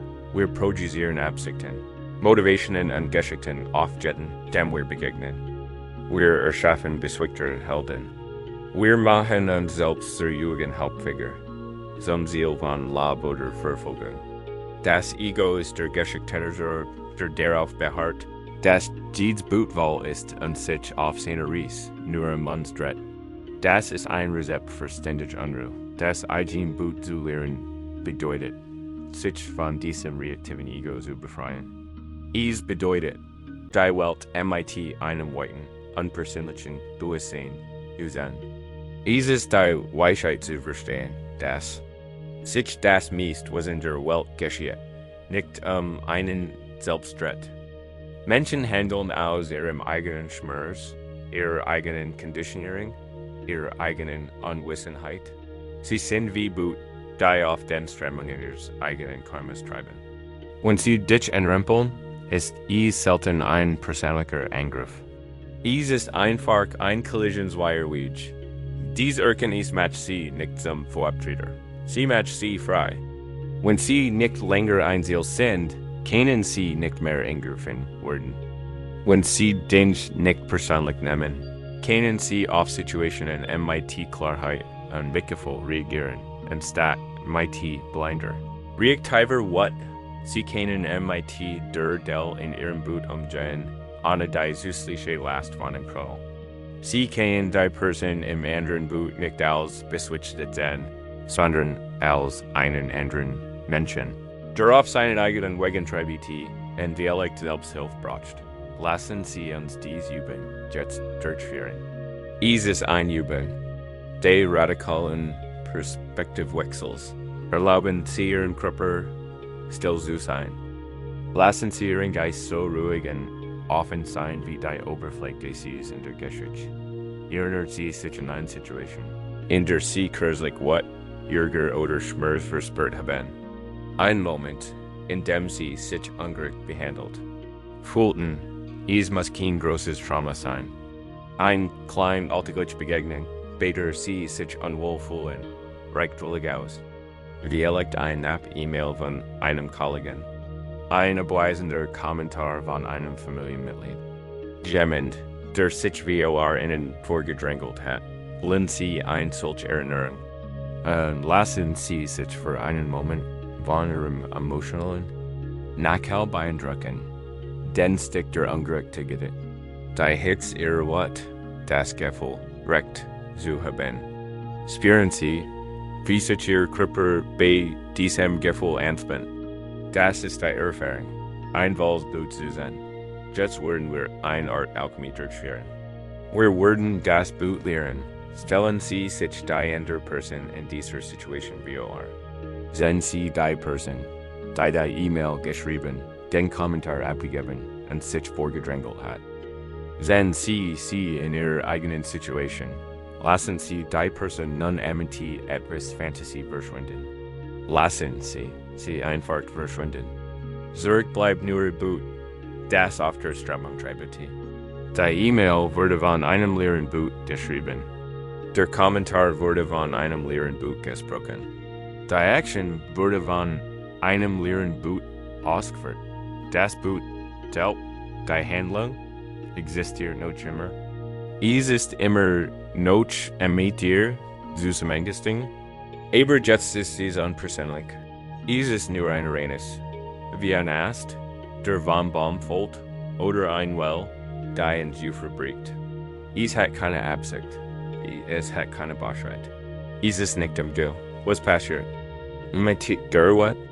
Was passiert mit dem Gefühl, unrecht erfahren zu haben? Bei den meisten von uns lasst es nach. Es mag sonst nicht ganz verschwinden, aber der Scarf persönlich Statue ist verschwunden. Das Ziel ist verschwunden. Halten Sie dieses Bild fest. Das Lehrboot. Gehen wir nun einen Schritt weiter. Lasst die Person in ihr eigenes Boot zurückkehren, aber sie anders. Sie nicht als beswitcht, der es auf dich abgesehen hat, sondern als jemanden, der völlig in seiner eigenen Welt verloren ist. Es ist mit gesenktem Kopf. Schöpft Wasser aus seinem eigenen Boot. Das Wasser seiner eigenen Angst, seines eigenen Stresses, seines eigenen Schmerzes. Ist so in seinen eigenen Kampf vertieft, dass dich gar nicht sieht. Sein Boot ist saftig mit deinem zusammengestehen. Ein Fold seiner eigenen Verzweifelten, noch innen directed in Concentration. Kann sie so sehen? Nicht als Angreifer, sondern als jemanden, der leidet. Diese Perspektivwechselister. Schausel. Führt dich aus der Opferrolle in eine Position der mitfühlenden Verständnisses. Das bedeutet nicht, dass du ihr Handeln guttigen musst. Aber befreit dich von der Gefahr, es persönlich zu nehmen. Frieden ist dein Weit. Dein sich veröffnet, wenn du offerst, alles auf dich zu beziehen. Es ist deine Freiheit. Ein leeres Boot durch den Fluss der Welt zu segeln. Wenn dein Boot leer ist, wenn du nicht bis zum Rand und mit deinem eigenen Essig, deiner eigenen Bedeutung gefüllt bist, dann kann dir nichts wirklich schaden. Irgendes können geschehen, Kollisionen können auftreten, aber der Kern deines Wesens bleibt unberührt, ruhig und frei. Du kannst das Boot einfach wegschieben. Jährlich sogar mit einem sanften Lächeln, den friedlich Ries fort en du hut Abenteuer Rust. Lass dich von diesem Bild der leeren Boots leiten. Wenn beunruhigen Gedanken, entwürdigen Verletzungen oder zukünftige Sorgen auftauchen, betrachte sie als Leerboot, die auf dem sie den Geist schreiben. Sie sind nicht den Gedanken im persönlichen Sinn. Es sind einfach nur Gedanken, unpersönlich mentale Ereignis. Sie richten sich nicht an dich. Du musst nicht aufspringen und sie anschreien. Du musst dich nicht mit ihnen beschäftigen. Du kannst sie einfach vorbeisehen lassen. Wir sind weitgierig. Wir haben die Echos der Vergangenheit erforscht, die Last unserer Burden, die Sturm der Welt und die Geschichten der Egos. Mit jedem Schritt haben wir versucht, Frieden zu finden, indem wir etwas lassen, etwas loslegen. Unsere Perspektiven dürten. Wir haben unseren Verstand genutzt, dies Gleichnis zu verstehen und ihr Weisheit anzuwenden. Da irgendwann kommt auf dem spirituellen Weg ein Punkt, an dem der Denken Verstand genau das Werkzeug, das wir benutzt haben, zur letzten Barrierewort. Der Verstand mit seiner Liebe und seiner Liebs Worten kann uns nur bis in den Rand des Wassers führen. Kann nicht trinken, denn der tiefste Frieden, der alles verstehen, aber steht, ist kein Konzept, das man begreifen kann. Ist eine Erfahrung, die man machen muss. Liegt nicht in der Antwort auf ein Frage, sondern in der Stille, die den Fragenden auflässt. Dies ist das Gebiet des Zen-Kon. Ein Kon ist kein Rätsel, das es zu lösen gilt, sondern ein heilig Waff, die das Gefängnis der Rational. Verstand ist durchbrechen soll, und das beim Test daven ist das Kon.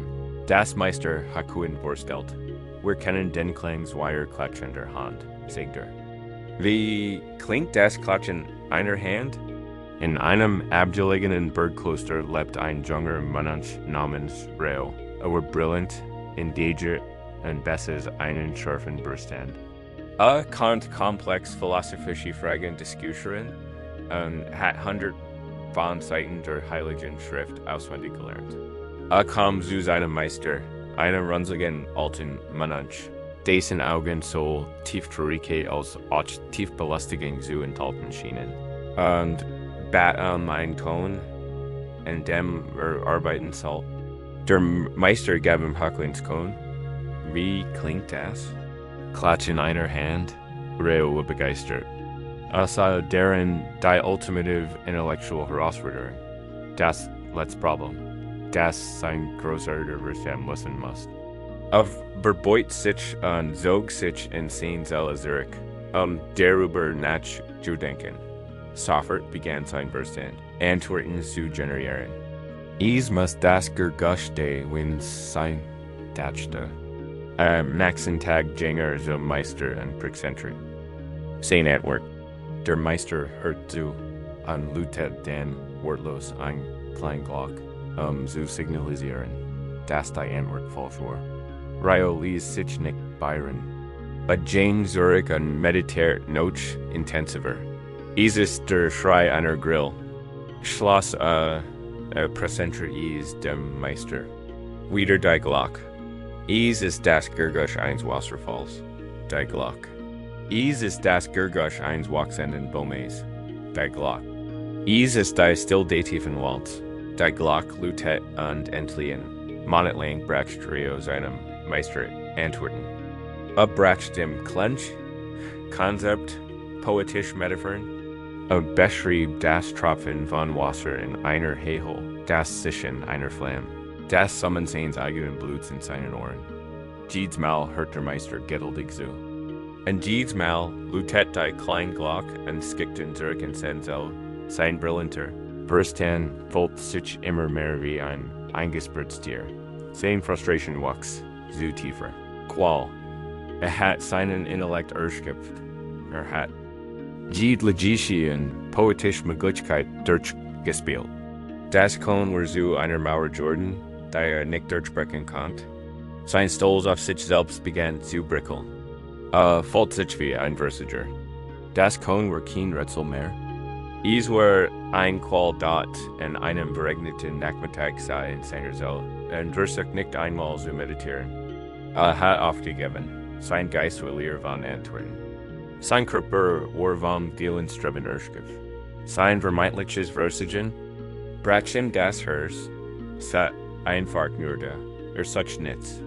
Versig nicht, etwas zu lassen, war einfach nur da in seiner eigenen Erfüllung.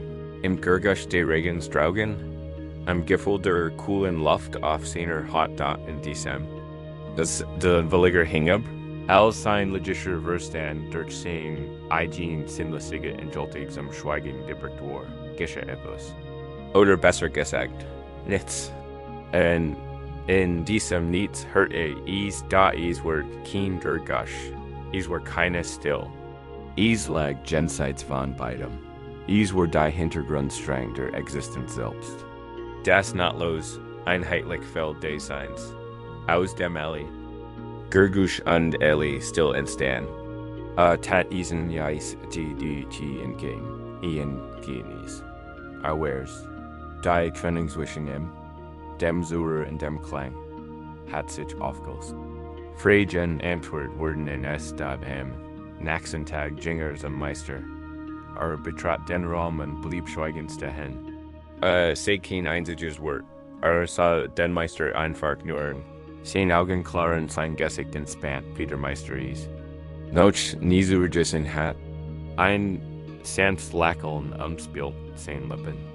Der Meister sah ihn an und griff den ersten Mal nicht nach der kleinen Glock. Status und breitet sich ein breites, aufrichtiges Lächeln auf seinem Gesicht aus. Nickte. Langsam, sagt der Meister, da bist du ja. Reo hat das Kohn nicht gelöst. Das Kohn hatten gelöst. Es hat die Maschinen seines konzeptuellen Verstandes erlegt und in den Osien der unmittelbaren Erfahrung dürfen. Dies ist der Klang einer Hand. Es ist keine Idee. Es ist der Zustand nicht du und Bewusstseins. Wenn zwei Hand klatschen. Gibt es ein Subjekt, ein Hand und ein Objekt, die andere Hand. Es gibt ein Ursache und ein Wirken. Es gibt ein Trennung. Dies ist die Welt, die unser logischer Verstand erschafft. Ein Welt aus Subjekten und Objekten, aus mir und dir, aus diesem und jenem. Der Klang einer Hand ist der Klang der Realität, der der Verstand sieht. Es ist der Frieden, der Herricht, wenn man ein Problem und einen Sungsweg erfindet. Es ist die Ganzheit, die immer präsent ist. Unter dem lauten Klatschen der Gedanken. Du kannst dir diesen Frieden nicht durchdenken erschlagen. Jeder Gedanke ist ein Händeklatschen, die Denkenden und die Gedankens. Du kannst ihn nur erkennen, indem du dem Gesamten den Kapert, den Treibstoff ausgewählt hast. Indem du dazu noch einer Antwort AUF gib, die ISAALB worden wir heute Abend nicht versichern. Dies ist Kohn zu wissen. Wir lassen das Kohn auf uns wirken. Nennen Sie Ihrem Körper Volkami Ruhe. nennt sie aus ihrem Geist, der auf dieser. Riso hart ihr bei Tet hat. Endlich ein Pause dat machen, sie sich die Fried vorsichtig bewusst. Wie klingt dies, wenn ein Hand klatscht? Su nicht nach einer Antwort. Das ist Reos Ultimate Thought. Spür Status in die Form der Frage selbst. Spür Struktur. Dies ist ein Frage, die über Antworten hinausgeht. Dies ist ein Finger, der auf den Mond sieht. Analysier nicht den Finger. Schau auf den MD.W. Ihnen den firsthand unweigerlich Antworten liefert. Dies ist still. Dies ist der Klang des Universums. Dies ist mein Hirschlag. Sie einfach wie Rail. Der Schrei einer Grill. Danke für den Gedanken. Und lass is los. Klammer dich nicht gern. Berwurf is nicht. Lass is einfach wagen. Dies Antworten sind wie das Klatschen zweier Hand. Sie sind der Versuch des Verstandes. Etwas zu verstehen, das jenseits aller Vernunft. Lass die Frieder Arbeit tun. Lass sie wie ein sanfter, reinigender Virus in deinem Denksystem wirken. Sie ist darauf ausgelegt, einen Kirschless zu verursachen. Lass es geschehen, Ruhe im Nichtwissen. Der Frieden, den du suchst, liegt nicht in einer klugen Antwort verborgen. Er liegt in dem Raum, der sich öffnet, wenn du bereit bist, keine Antwort zu haben. Es ist der Frieden, der hinab, der Frieden Reos in seiner Seele, als endlich und wahrhaftig aufgegeben hat. Aber HR nicht so für alles. HR einfach so. Lauschen Sie den Gerüchen in Ihrem Zimmer? Das Sammen eins Gergs, das nährende Hauses. Es sind die. Gergusch schweier Hand. Lauschen Sie der still, zwischen den Gerguschen. Renn Sie nun auf die Kell. Aus der Soul der Klang of auch die still kommen. Aber anstrengen Sie sich nicht. Streben Sie nicht. Sehen Sie einfach. Das Gergusch einer.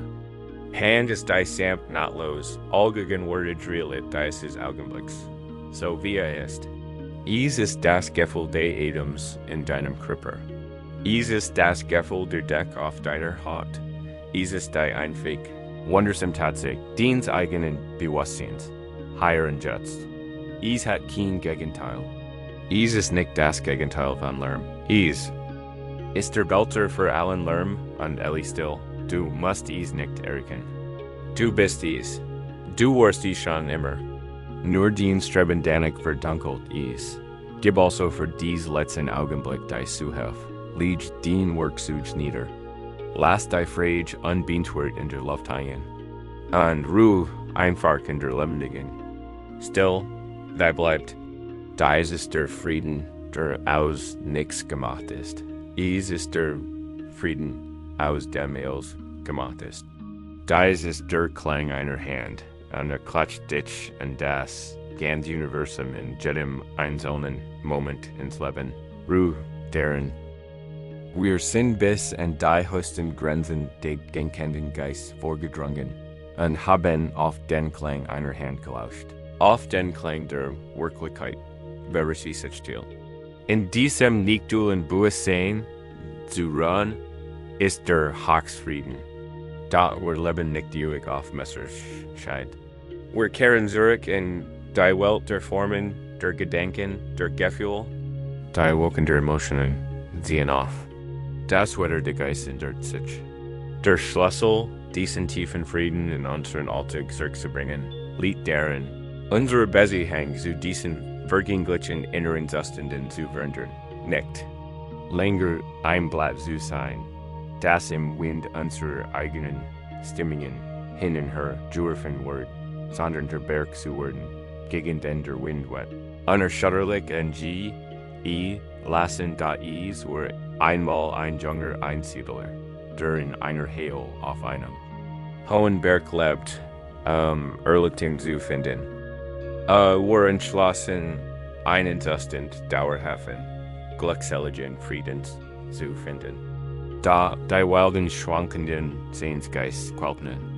In einem Tag fühlte sich ekstatisch, ein Gefühl glückseliger Verbundenheit MIT, das ist, ich habe es gefunden. Am nächsten Tag stürzt eine ersichtlichen Grund in einen dunklen Abgrund der Verzweiflung. Fühlt sich einsam, hoffnungslos und voller Zweifel. Fühlt sich wie ein kleines Boot, das auf stürmischer See in einer dürfen wird.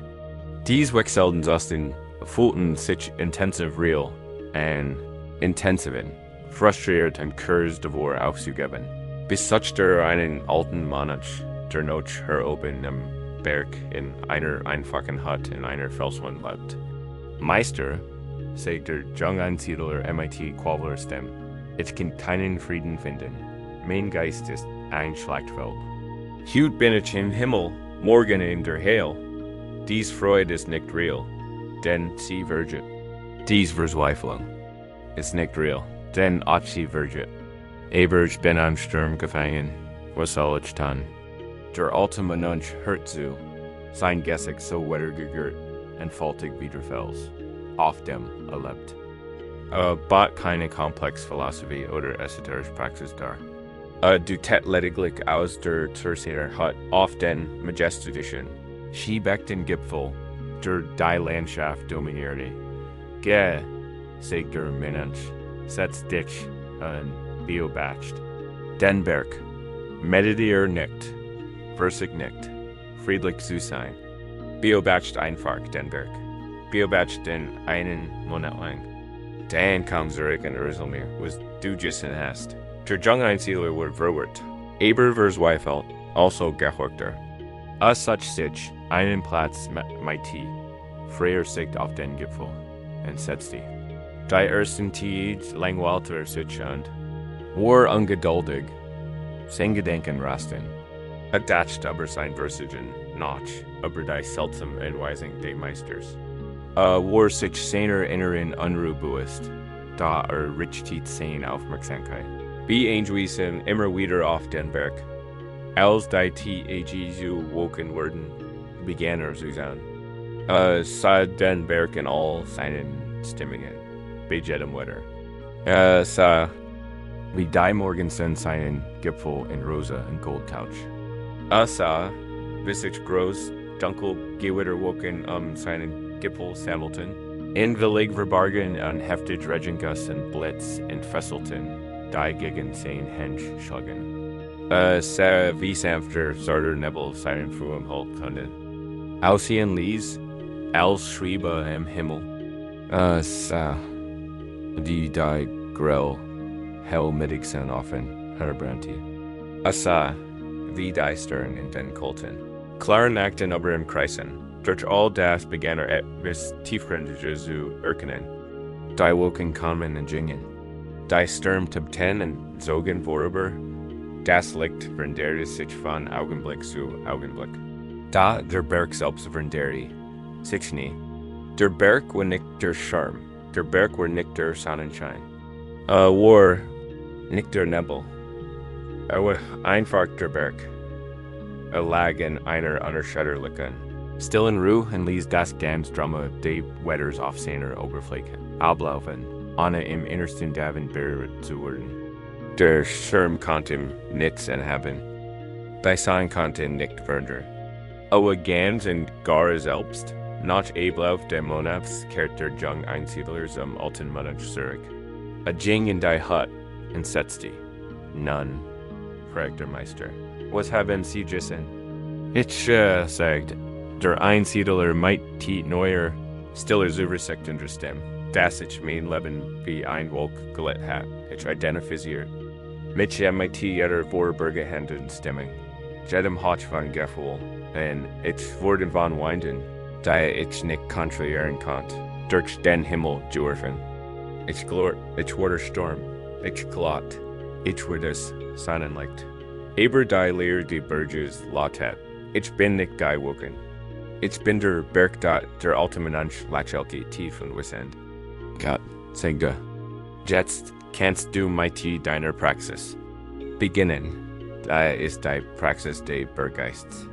Es ist die Kultivierung eines Bewusstseins, das weit, stabil, zeitlos und unparteiisch ist. Den Gedanken, den Gefühl dien Stimmungen, das Sinn-Dundungen, das Sinn der Woken. Sie das Wetter, diens Geistes und Krippers. Sie sind real, sie geschehen. Aber sie sind nicht gewiss, sind vergänglich genommen. Die entstehen, sich in deiner Oberfläche abspielen und vergehen. Frieden findet man nicht, wenn man versucht, das Wetter zu kontrollieren, nicht, wenn man versucht. Drinnen nur sonnig TAG haben, sondern wenn man erkennt, dass man der Berg ist, und die Fähigkeit besitzt. Die all den wechselhaften Wetterbedingungen des Lebens allerschatterlich präsent, zu BLEIBen, .les, stehen, Bergjets verkörpern, nehmen. Sie erhalten ein. Ob sie sitzen oder liegen, spüren sie ihre Verbindung zur Erde, spüren sie ihre Stabilität, ihr Gewicht, ihre Festigkeit. Zählen sie sich wie ihrem geistigen Auge einen großen Bergrior. Dies kann der Berg aus der Geschichte sein oder ein anderer Berg, den sie kennen oder sich vorstellen können. Stellen sie sich sein jultige Gestalt wie, die sich aus der Erde erhebt, sein Gipfel hoch in den Himmel reicht. Stellen sie sich sein massiven, felsigen Hände wie, sein verwurzeln tief im Inneren die PLAN.GET, fangen sie, und zu spüren. Dass sie sind dieser Berg. Dien Kripper ist der Kripper des Berges. Dien Wirbelsbull ist sein Mittlix. Dien Kopf ist ein Scheinschiebechter Gipfel. Dien Verbindung zum Bett oder zum Boden ist die Verwurzelung der Berges in der Erde. Spür die Mens. Stabilit und still deines des Berges. Du sitzt hier seit Millionen von Jahren. Du hast Zivilisation aufsteigen und untergehen sehen. Du bist zeitlos, geduldig und so tief still. Wenn du hier in deinem Bergdasein sitzt, wirst du dir du etwas bewusst. Am Himmel dich herum. Bilden sich Woken. Dies Woken sind dien Gedanken und Gefühl. Ein Sorgenwolk kennt hören sehen.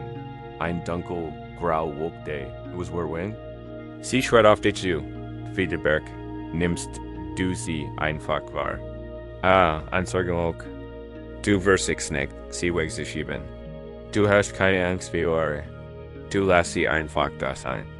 Du spürst ihr cool, ihren Schatten, wenn sie über den Hänge sieht. Und du beobachtest, wie der Wind der Zeit sie sanft weitertritt und sie davontritt. Du bleibst ein strahlender, sonniger Moment, der Glücks kann auftauchen. Ein freudige Erinnerung, ein angenehmes Gefühl. Es ist ein wunderschön, weiss, bauschig Wolk im blauen Himmel. Wie der Berg geniert du ihr Wurm. Du spürst das Sonnenlicht auf deinem Gesicht. Aber du klammerst dich nicht daran. Du wirst dich nicht. Den sonnigen Moment festhalten. Du weißt, dass auch nur Wetter ist. Ist ein vorübergehender. Zusten. Du genierten vollen Zügen und beobachtest, wie auch schläglich wird. Du bleibst. Ein plötzliches, heftiges Gewitter aus Wut oder Frustration kann hier beginnen. Blitzsacken, Scarf, Utent Gedanken, Donnergroll, krüppelig Wackel. Regen prasselt auf dich nieder. Bei der Berg bist du absolut standhaft. Du spürst die Wollwach des Sturms. Du leugnest sie nicht und unterdrückst sie nicht. Du lässt den Regen aber den Hände rollen. Du lässt den Donner in den Tälern weiterhallen.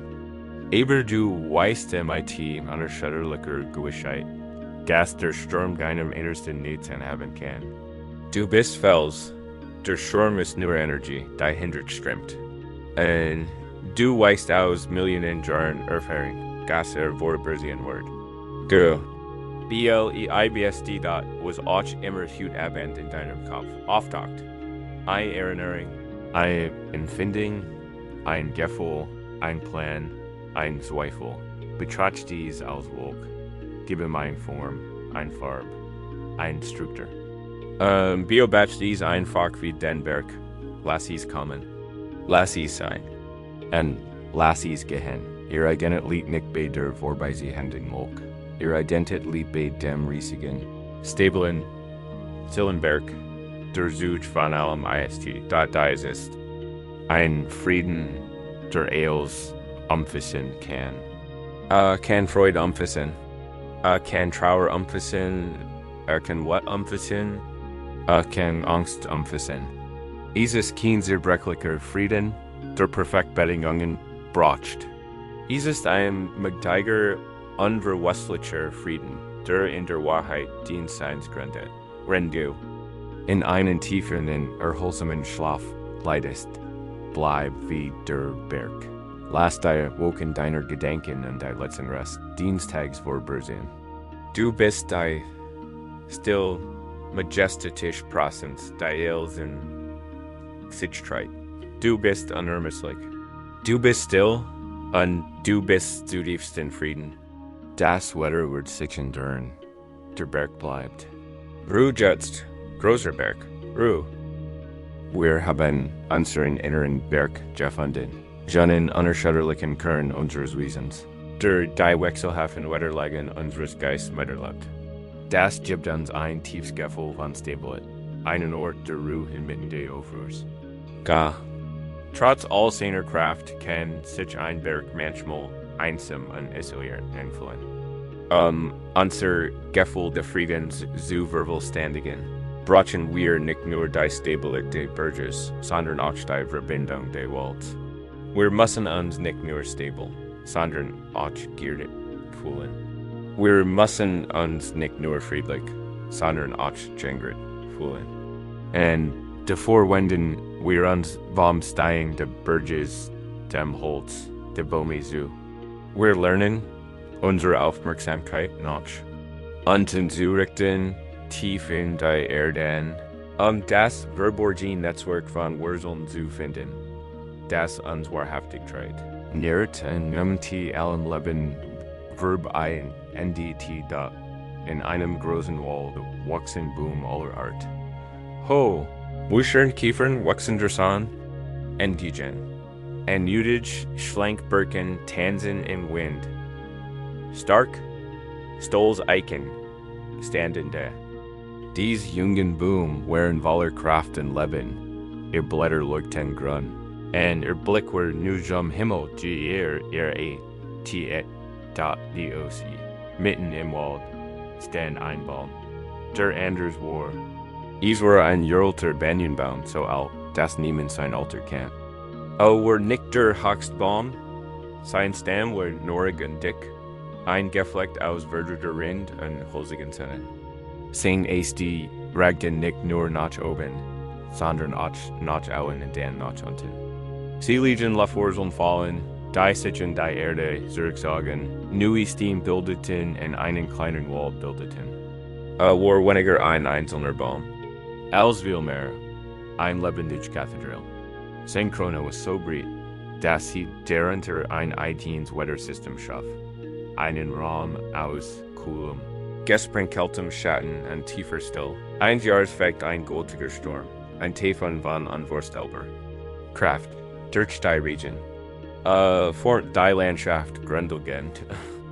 Die Wind heulten MIT einer Watt. BC, der Wald seit 100 Leben nicht mehr erlebt hat. Die jungen Boom, trotz ihrer Kraft, gerieten in den Sturm. Die stolzen Eichen brachen entzwei. Die hochwachsenden Kiefern wurden aus dem Boden gerissen. Ihr flachen Wurzeln der stürmischen Luft ausgesetzt. Die schlanken Birken wurden umgestürzt. Als der Sturm endlich vorüber sich, bot der Wald ein Bild der Verrüstung. Ein Wurs guer Jeffliner Riesen, da haust die Überlebenden. In die still Morgendämmerung hinterstreten, sahen sie ein Wunder. Der uralte Banyanbaum stand noch. Zor hat Blätter verloren. Ein paar kleiner Äste waren abgebrochen. Doch sein mächtiger, weidelfeiger Baum war intakt. Ruhig und standhaft stand inmitten der Trümmer, und sein jultig Baumkron. Bot den Vigelen und anderen Tieren, die der Sturm obdachlos gemacht hat. Schutz. Ein junger Setzling, ein einsamer Überbänder, der im Schutz eines ungestürzten Baumstamms gewachsen war, rief dem uralten Baum verwundert zu. wie hast du? Aber du bist so alt. Den Holz ist nicht so stark wie das der großen Eik. Du bist nicht so groß wie die Kiefer. Wie hast du einen Wind standhalten, der uns alle zerbrach? Der alte Banienbaum schien uns liegen, Blätter rascheln zu lassen. Ein Gurgasch wie ein Lieses, tiefs Kickern. Kind, flüstert, sehen Stimme im Wind. Du wirkst, die Kell meiner Kraft, ihr Jungen. Ihr verschwendet gern Energie darauf, nach dem Himmel zu greifen. Ihr Ehrgeiz liegt ihr Grage in dem, was man sein kann.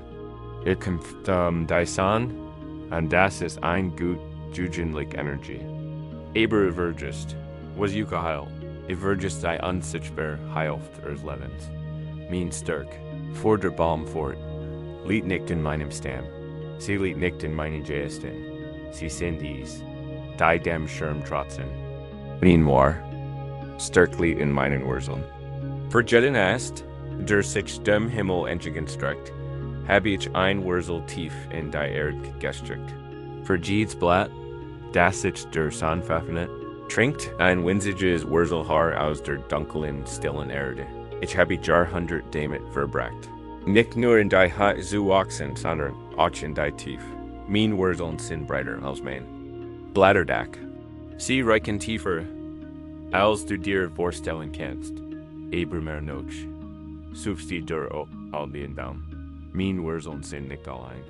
Tief unter der Erde in der Dunkelheit, wo niemand sie sieht, sind mein Wurzeln in mein Tiet, denn Wurzeln jedes Baums verflochten der Gemmels in diesem Wald stand.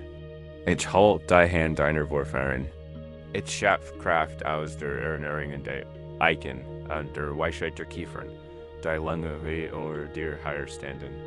Ich bin verbunden in mein Seelen Netzwerk des Lebens, den Pilzmitten, den mikrobiellen Gemeinschaften, dem Gedächtnis der Erde selbst.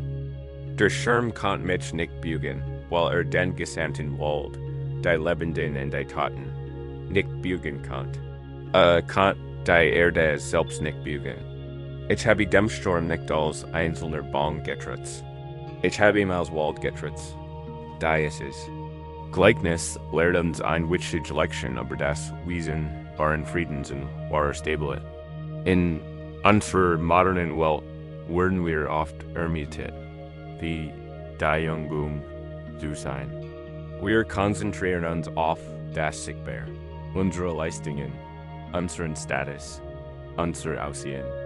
Wir streben nach der Sonne, nach Erfolg, nach Anerkennung.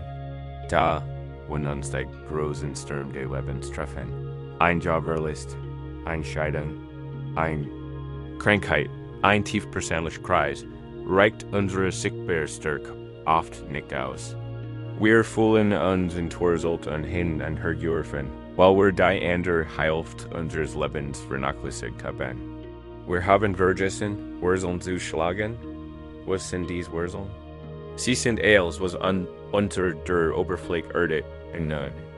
Unsere Wurzeln sind unsere Verbindung zu unserer eigenen Geschichte. Nicht nur die Teil, die wir mögen, sondern alles denen. Unsere Familie, unsere Vorfahren, die Ort, aus denen wir kommen. Verwurzelt zu sein bedeutet, die eigene Geschichte zu kennen und zu akzeptieren. Zu verstehen, dass sie der Boden ist, aus dem man gewachsen ist. Unsere Wurzeln sind unsere Grundwort, die tiefen, unerschütterlichen Prinzipien, die uns leiten. Selbst wenn niemand zusieht. Ehrlichkeit, Mitgefühl, Integrität, Freundlichkeit, das sind keine Aufgabenweise, sondern tiefe Wurzeln, die uns Halt geben. Wenn der Wind der Versation oder Verzweiflung uns umstoßen versiegt, unsere Wurzeln sind unsere Verbindung zu etwas Größerem als uns selbst. Für den Baum wären sie die Erde und das Netzwerk des Walds. Für uns können sie unsere Gemeinschaft sein, unsere Verbindung zur Natur. Unser Gefühl gemeinsamer Menschlichkeit, unsere spirituelle Praxis. Dies ist das Gefühl, nicht allein zu sein, sondern Teil eines riesigen, vernetzten Lebensnetzes. Frieden zu finden, müssen wir, insbesondere in einer tierischen Welt, geerdet sein. Wir müssen tiefer wurzelt sein. Lassen Sie am Stretz üben. Wurzeln zuschlagen. Find den Haltung wieder. Die still de Burgess. Da nun richten wir unsere Aufmerksamkeit vom Gipfel hinter zum Fu. Rich den ganz Aufmerksamkeit auf. Die Berührungspunkt Diens, Krippers amiti der Oberfläche unter dir. Spür die Anziehungskraft der Schwerkraft, ein sanftes Liebesbeherrender der Erde versigt nicht, dich noch anzusehen. Sie bei dir und dich zu stutzen, stellen Sie sich wie wie sich Wurzeln von Ihrem Körper noch unten.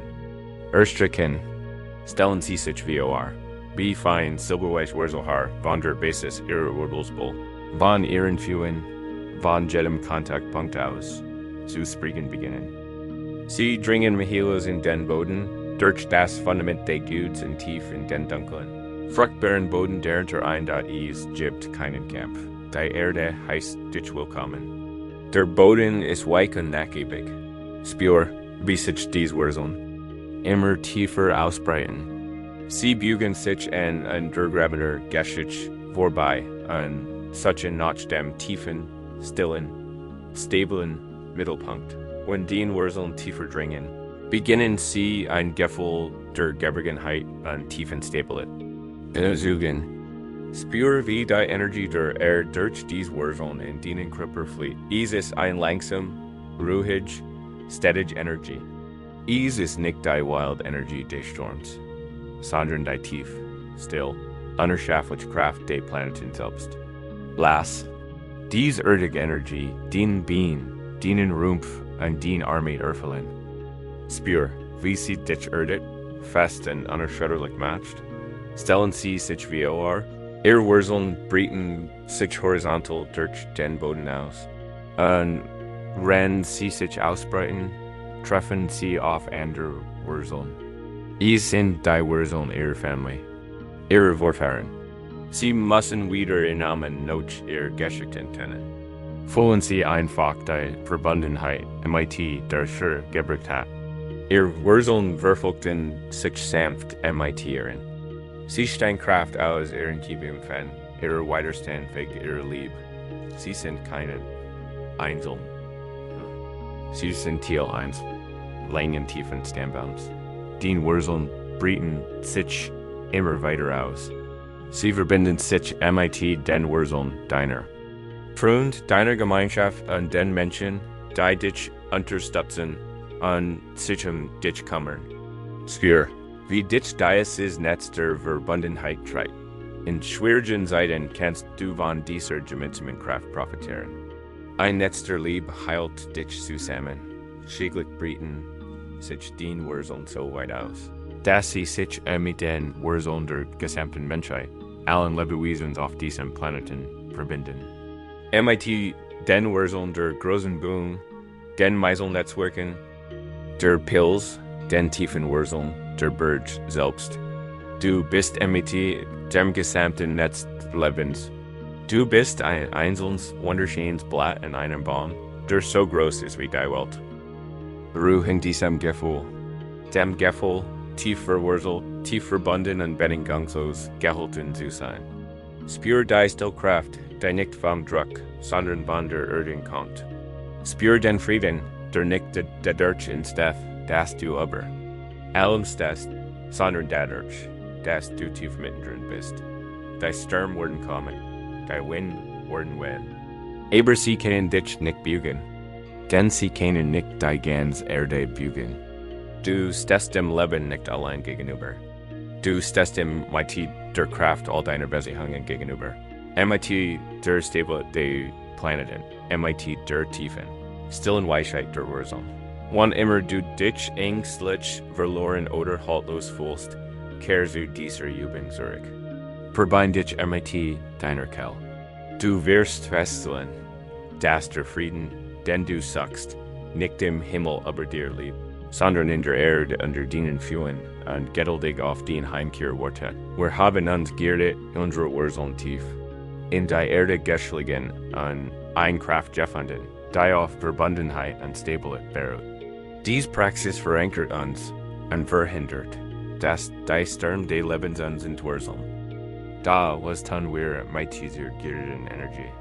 Wie leben wir von diesem Ort des Friedens aus unseren Alltag? Oft stellen wir uns vor, Erlichtung oder tiefen Frieden find man in augenblicklichen Momenten, auf einem Berggipfel, rennt, einer langen Einkehr, in einem Geistesblitz. Da Zen-Lehrt, dass der Tiefsfrieden, die heiligste Wirklichkeit, direkt vor unseren Augen verborgen liegt. In den banalsten Alltagsaktivitäten.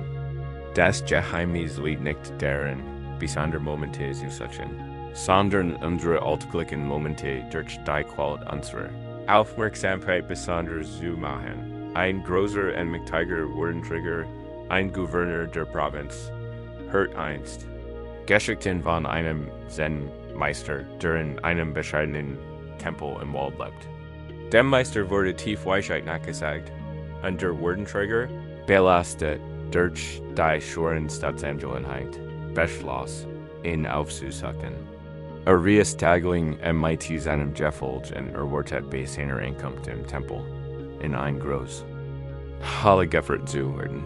Wo einen tiefgründigen philosophischen Vortrag erhalten wird, Städtischen fort, Mannen in den hinteren Teil des Tempels, in ein einweg rustikale Kutsch.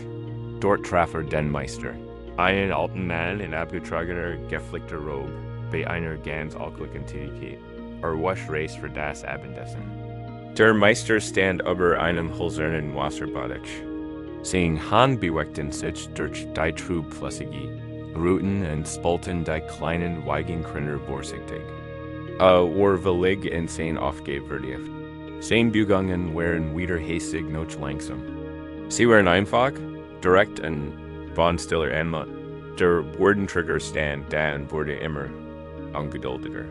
Weitgierigst Weisheit zu erlangen, nicht einem alten Mann bei der Arbeit zu suchen. Rauspert sich. Der Meister blickt nicht auf. Der Wordenträger wartet noch ein paar Minuten, seine Frustration wuchs. Schließlich konnte sich nicht mehr beherrschen. Meister, sagte, sein Stimme etwas zu laut für die Stille in der Kutsch. Ich bin weitgierig, von Yuka zu lernen.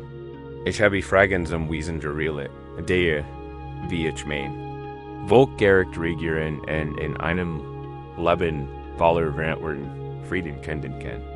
Welch Weisheit kennt ihr mir wohl mitteilen? Rennt ihr mighty einer so niederen aufgebestigt seid? Der Meister unterbrach sein Sanskriesen. Ließ sein Hand einen Moment im kühlen Wasser ran, dann blickte langsam auf und begegnet dem Blick des Wordenträgers. Sein Blick war klar, direkt und völlig frei von Entschuldigen. Du fragst, welch Weisheit hier zu finden ist, sagt der Meister, mit rachiger, gleichmäßiger Stimme. Aber du schaust nicht hin. Wenn ich den Reis wasch, wird nur Reis gewaschen. Habt die Hand aus dem Wasser, und winzig Reiskörner kleppten in seinen Fingern. In diesem Augenblick ist das Universum nicht in dienen philosophischen Schriftrollen. Es ist nicht in dienen gewitzigen Staatsangelegenheit. In diesem Augenblick ist das Gesamtuniversum hier, in dieser Wand. Da ist das Wasser, das vom Himmel in den Flüssen kommt. Das sind die Reiskörner, die aus der Erde. Duixen sind, gendret von der Sonne. Das in mein Hand, die mir mein Eltern geschenkt haben. Und da ist meine Aufmerksamkeit, die das einzig ist. Was ich wirklich zu bieten habe. Blickt den Wordenträger sanft und durchdringend an. Sie brachen ein groß Leer, Frieden zu finden. Ich sehe ihnen die groß Leer guy. Es gibt, sehen Sie ganz bei dem, was Sie tun, hier und jetzt. Schenken Sie Ihre Aufgabe Ihre Aufmerksamkeit. Wenn Sie den Reis waschen, waschen Sie einfach den Reis. Wenn Sie Ihren Tee trinken, trinken Sie einfach Ihren Tee. Wenn Sie Ihr Volk regieren, regieren Sie Ihr Volk einfach. MIT Gansam Hensam Burstan. Frei von den Ebelenken dessen.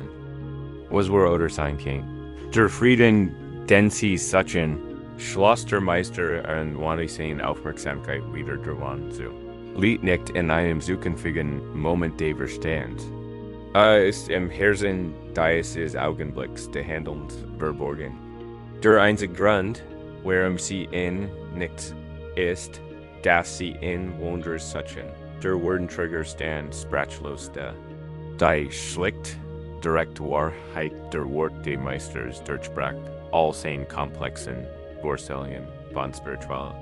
War so sehr mit der Suche nach einem großen, abstrakten Frieden beschäftigt gewesen, dass den einfachen, greifbaren Frieden, der im gegenwärtigen Moment angeboten wird, völlig übersehen hat. Also wie der Meister den Reis wasch an im Worte klar, dass gerade die tiefgründigste Lehre seines Lebens erhalten hat. Dies Geschichte illustriert auf wunderbar, wies eins der grundlegendsten Prinzipien des Zen, die Heiligkeit des Alltäglichen. Wir verbringen so viel Zeit unseres Lebens auf Autopilot. Wir putzen an die Jane, wenn wir unseren Tag planen. Wir essen unser Mittagessen, wenn wir durch unsere Handys scrollen.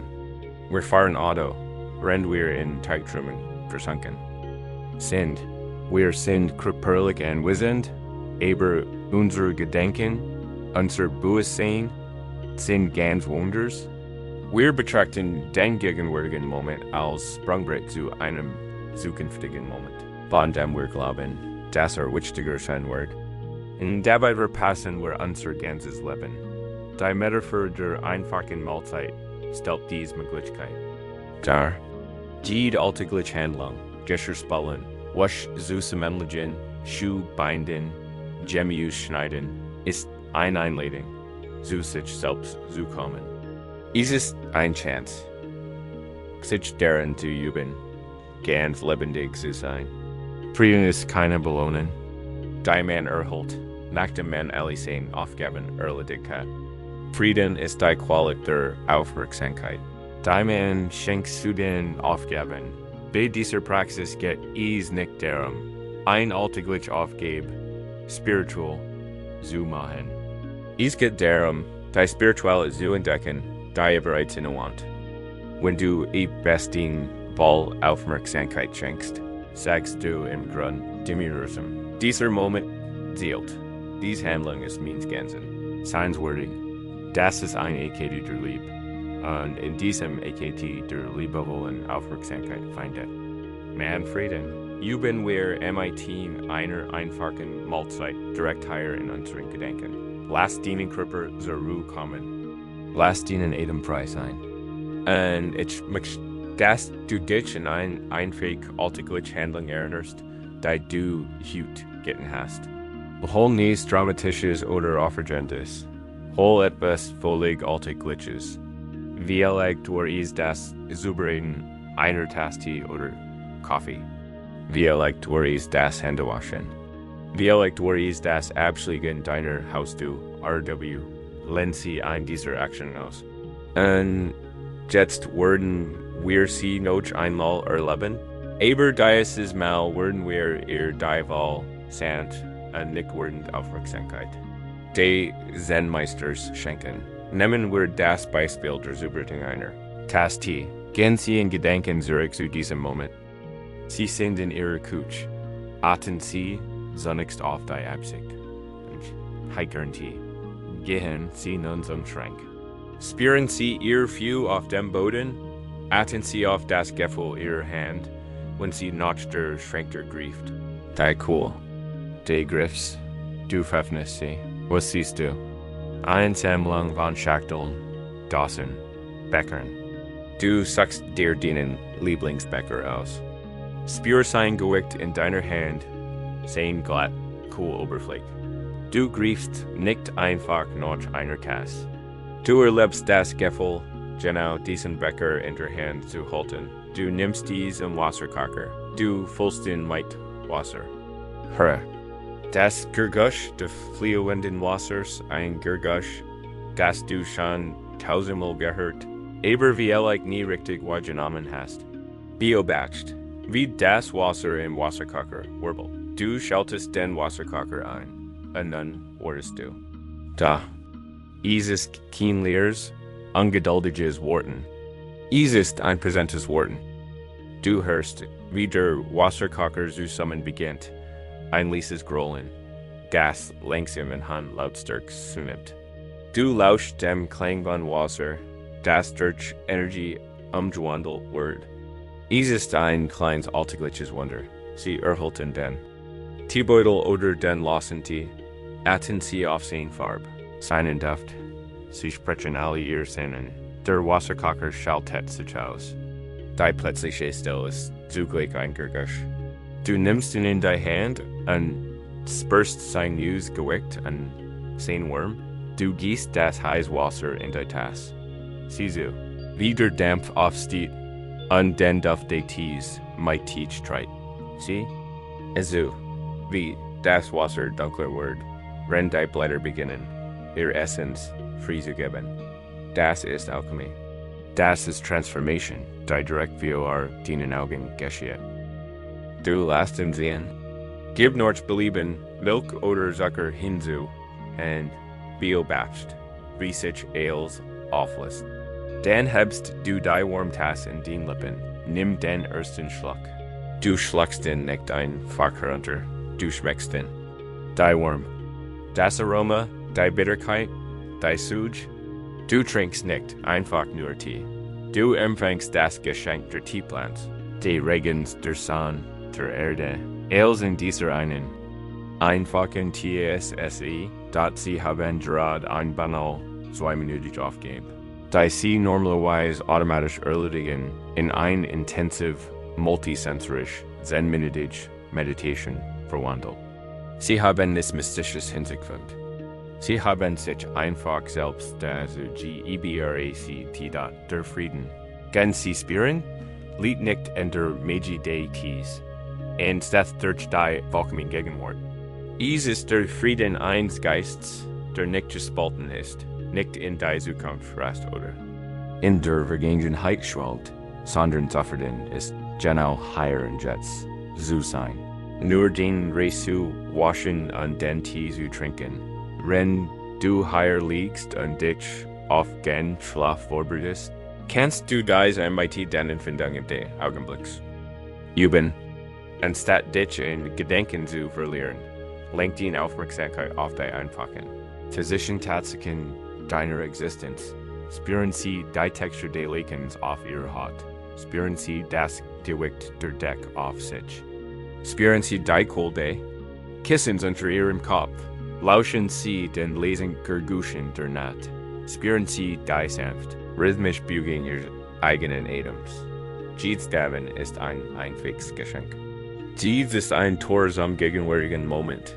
Du brauchst nicht nach Frieden zu suchen. Es ist bereits da, in den Sinn eingewoben und wartet geduldig darauf, wann dir wahrgenommen zu werden. Lass den Letzthandlung des Tages dies ist einfach. Wahrnehmen sein.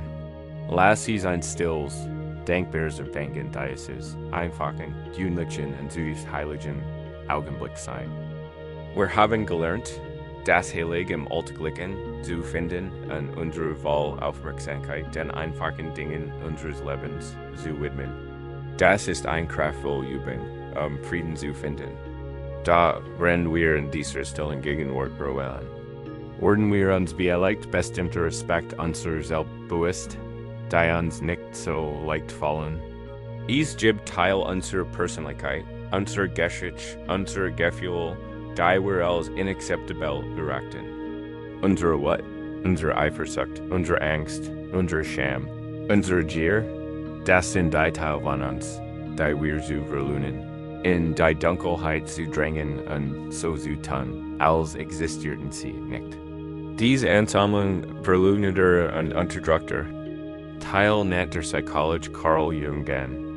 Und die spirituelle Wahrheit ist, dass man niemals vollständigen und dauerhaften Frieden finden kann, bis man bereit ist, sich umzudrehen und seinem eigenen Schatten ins Auge zu blicken, da es gibt ein altes Geschichte von einem Mann, der sich wie seinem eigenen Schatten versteht und seinen eigenen Todruf hasst. Hielt sie für Einwirkung seiner selbst, Für ein dunkles, hässliches Etwas, das ständig an ihm klebt, und für ein schmutziges Spür, das ein unwürdige Existenzbeweis. Sein einen genuinen Plan, innen zu entkommen. Wenn ich schnell genug lauf, dacht kann ich meinem Schatten davonlaufen, und mein Fußdruck werden weit zurückbleiben. Also begann zu rennen. Rant so schnell, kann durch die Felder und über die Ebenen. Da etwas Seltsames geschah. Je schneller rennt, desto schneller scheint Schatten im Subfolgen, Hupfen schlängelt, sich neben ihm. Und je schneller rennt, desto mehr Fußspuren. Hinterlieu, ein Wild, Verzweifelt Spur, die jeden seiner Schritt markierte. Schaff mehr von dem nie Süd entkommen, wie es sie Gott, gab, immer mehr Gas, sein Herz hämmert, sein Lunge brennt. Word nicht aufgeben. War entschlossen, diesen dunklen und haftenden Verfolger zu besiegen. Rant bis. Sein Kripper schläglich nicht mehr konnt. Brachwillig gibt zusammen und starb, doch war gestorben, ohne die Wahrheit zu begreifen. Heider einfach aufgehört zu rennen und während den Schatten eins großen, laubrigen Baumes getreten, where sein Schatten verschwunden und grimm deren Schatten verschmolzen. Und where einfach stehen geblieben, ren sein Fußspuren verschwunden, ein weißer Mensch, der Geistes tragisch und wild rennen, beobachte hat. Setzte sich neben den reglosen Kripper Demands und suchte. Wie dumm, flüsterte wie sich hin. Hat nicht verstanden. Dem Schatten zu entkommen, brauchst du nicht zu rennen. Du brauchst nur eins von zwei Dingen zu tun. Du kannst einen grellen Schatten finden, einen Kontext, der größer ist als den eigenes. Klein selbst. Oder du kannst dich drehen und der Sonne ergänzen. Dies Geschichte ist ein eindringliche Metapher unserer Beziehung zu den Teilen unseres Selbst, die wir nicht mehr kennen. Unser Schatten selbst enthält all die Eigenschaften, die uns als schlecht oder nicht liebenswert eingetrichtert wurden. Vielleicht wurde nun als kann gesagt, das, was unacceptable sei. Also haben sie what in den Schatten gestellt. Vielleicht wurden sie für ihren Egoismus bestimmt. Also haben sie ihren gesunden Eigennutz in den Schatten gestellt. Ihre Angst, ihre Verletzlichkeit, ihre Wildheit, ihre Traurigkeit, all dies Möglichkeiten. Wichtigen Teil der menschlichen Erfahrung wurden in die Dunkelheit verbend, while wir Angst wir in haben. Und genau wie der Mann in der Geschichte versichern wir, innen davon zu laufen. Wir sind beschäftigt, lenken uns MIT Arbeit oder Unterhaltung AB, konstruieren ein strahlend glänzende Rolle als guter Mensch, freundlich, ruhig und großzügig. Doch der Schatten ist immer noch da und verfolgt uns. Und je mehr wir davonlaufen, desto mehr Macht scheint zu haben. Projisiert sich auf andere, wir sind die what, die wir in uns selbst verlieren, in unserem Chef oder unserem Partner.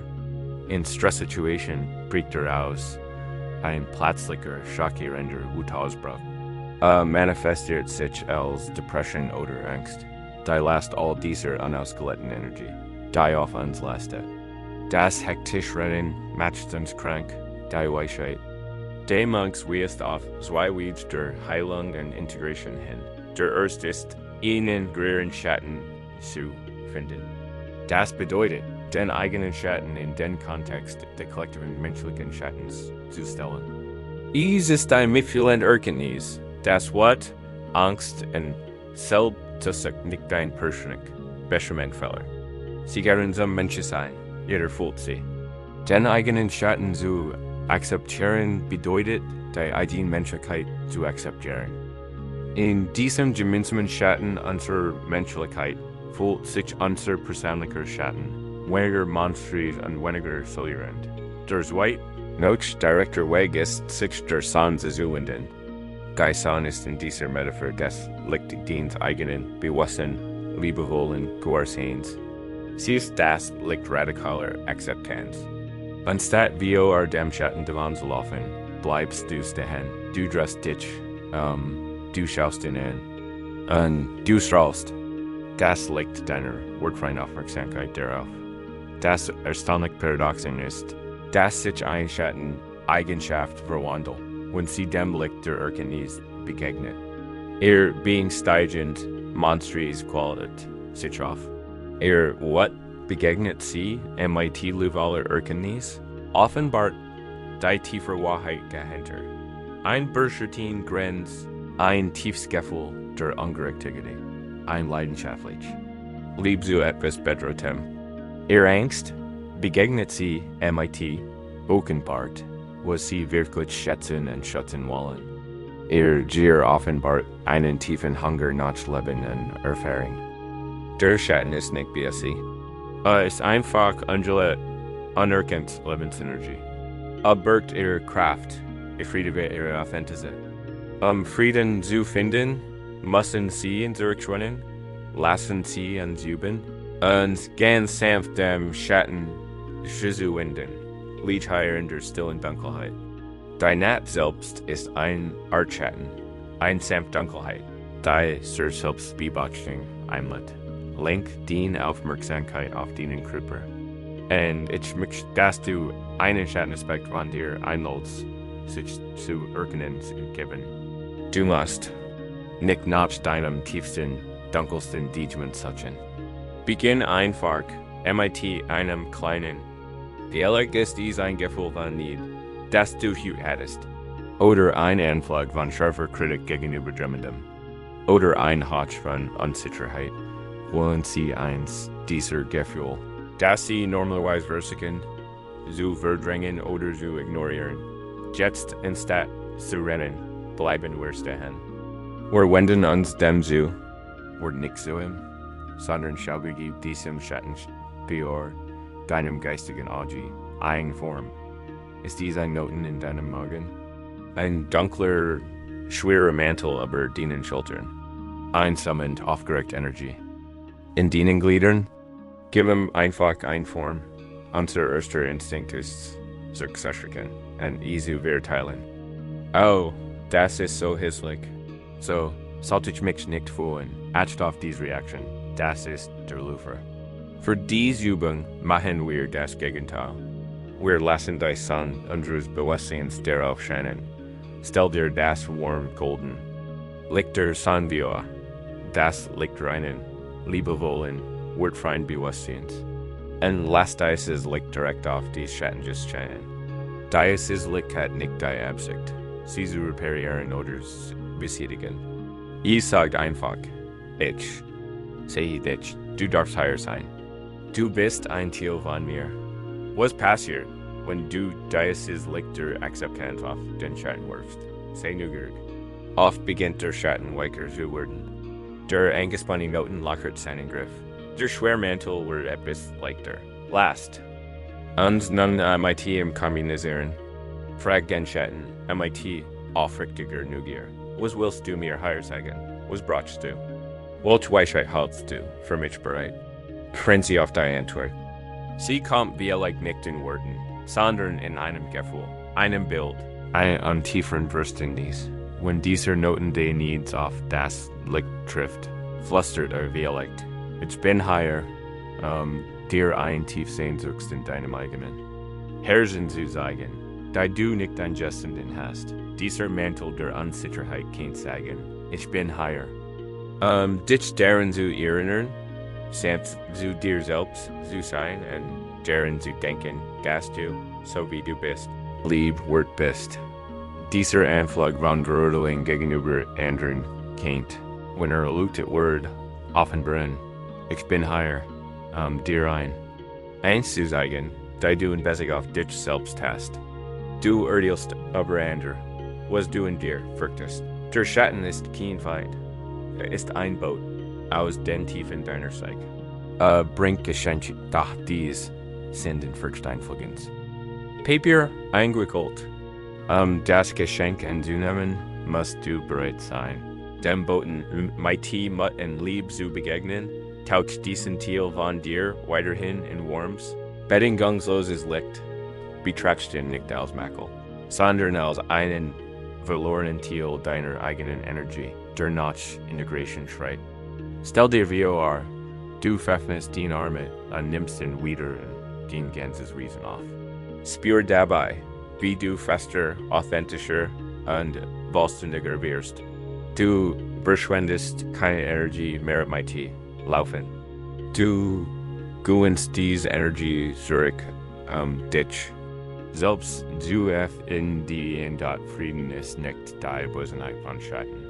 Frieden ist Ganzheit. Ease ist die Fähigkeit, Licht und Dunkelheit und mit gleicher Liebe in sich zu tragen. Ease ist das Ende des inneren Kampfs. Wenn du aufrüst gegen dich selbst, so kieben findest du einen tieferen, beständigen und wahren Frieden.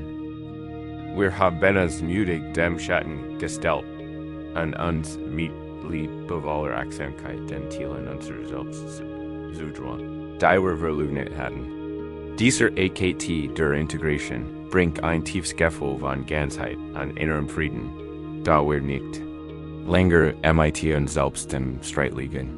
Da dieser innere Frieden wird oft auf die Probe gestellt, wenn wir uns wieder der Welt zuwenden. Insbesondere dem komplexen, verschlungenen und oft verworrenen Netz unserer Beziehungen zu anderen. Unsere Verbindungen zu Familie, Freunden, Partnern und Kollegen können wie ein großes Vergnügungsgarnul werden. Alte Verletzungen, Missverständnisse, unausgesprochene Erwartungen und widersprüchliche Bedürfnisse können Verwicklungen schaffen, die scheinbar ungleich zu entwirren sind. Unser Instinkt sagt uns oft, Twitter frustriert den Fäden zu sehen und die Noten noch fester zu machen oder sehr schier zu briefen. Und die Verbindung ganz zu durchdrehen. Da hieß gibt einen dritten Weg, den Weg des Meister Webers dort in einer Stadt. Die für ihre exquisiten Wandteppich berühmt war, lebt eine alte Frau, die als die Grote Weber in ihrer Zeit galt. Kennen war legendär. Man sagt, sie kann. Fäden aus man Licht und Schatten ihrer Kreationen einweben. Eines Tages beschloss ein reicher Kaufmann, der Wein und Rum gehört hat, aber skeptisch war, sie auf die Probe zu stellen. Besorgt den hoffnungslosen Seidenfadenstrang, den man sich vorstellen konnte. Es war ein chaotisches Nang, Quell, Ausnoten, ein Dutzend verschiedener Farben, die auf eine Art und Weise miteinander verflochten waren, die absichtlich bösartig wirkte. Anders sogenannte Experten hatten bereits deren Dualität der hatten.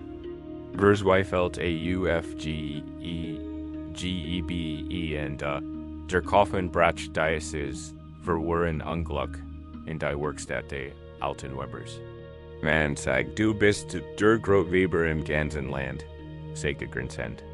Wenn du diesen Fäden in Toren und daraus ein einziges nahtlos Touch machen kannst, sehe ich dir 1000 Goldstock. Aber ich glaub, das ist ein Unglück. Aufgeb. Die alte Weberin nahm das Verworren, Guer in die Hand. Sie sagte wieder und set zurück noch sie frustriert. Sie hielt dies einfach in der Hand und spürt sein Gewicht, sein Komplexet. Ihr Lehrlingen, ein junges, ungeduldiges Mädchen, betrachtete dies und erklärt, Meister, dies ist hoffnungslos. Wir müssen nur die Schrift schier nehmen und die Noten durchschneiden. Wir verlieren zur die Hälfte des Fädens, aber nur. So können wir noch etwas retten. Die alte Weberin schüttelt sanft den Kopf. Eine Noten durchtrennen bedeutet, ein Niederlage einzugestehen, sagt sie ließ. Es bedeutet, die Geschichte des Fädens zu zerstrennen. Nein, wir werden ihn nicht durchtrennen. Stattdessen legt sie den verworrenen Strang auf ein Kissen im Licht des Fensters. 3 lang schien sie überhaupt nichts zu tun. Manchmal saß sie stundenlang da und betrachtete ihn einfach. Hin und wieder berührt sie in Sand, mit dem Finger und folgt dem Weg eines einsamen, farbigen Fadens, der in der tierischen Mass verschwand. Die Lehrlingen wurden unruhig, aber sucht, dass ihr Meister endlich ihren Meister gefunden dat im vierten Tag nahm die Meisterin den Strang in die Hand. Ihr Augen waren ruhig und ihr Hand entspannt. Sie blickt nicht mehr auf den Rosen, aber wohl gegen den Noten. Ihr Blick galt einer einzigen, winzigen Schlaufe aus blauen Fäden. Mit feinen Silbernell begann sie, die Schlaufe vorsichtig zu berühren und ein wenig Platz zu schaffen. Sie zog nicht, sie zwang nicht. Sie schafft nur ein wenig Raum zum Atmen. Dann folgt sie dem blauen Fäden bis zur nächsten Brücke und stopsten mit die derselben unendlichen Gedulden, Lockerden und Ermüdheiten. Sie arbeitet täglich, dann wochenlang. Ihre Bewegungen waren eine Art Meditation. Sie kämpfte nicht gegen den Noten. Sie hört ihm zu. Sie lernt sein Geschichte kennen.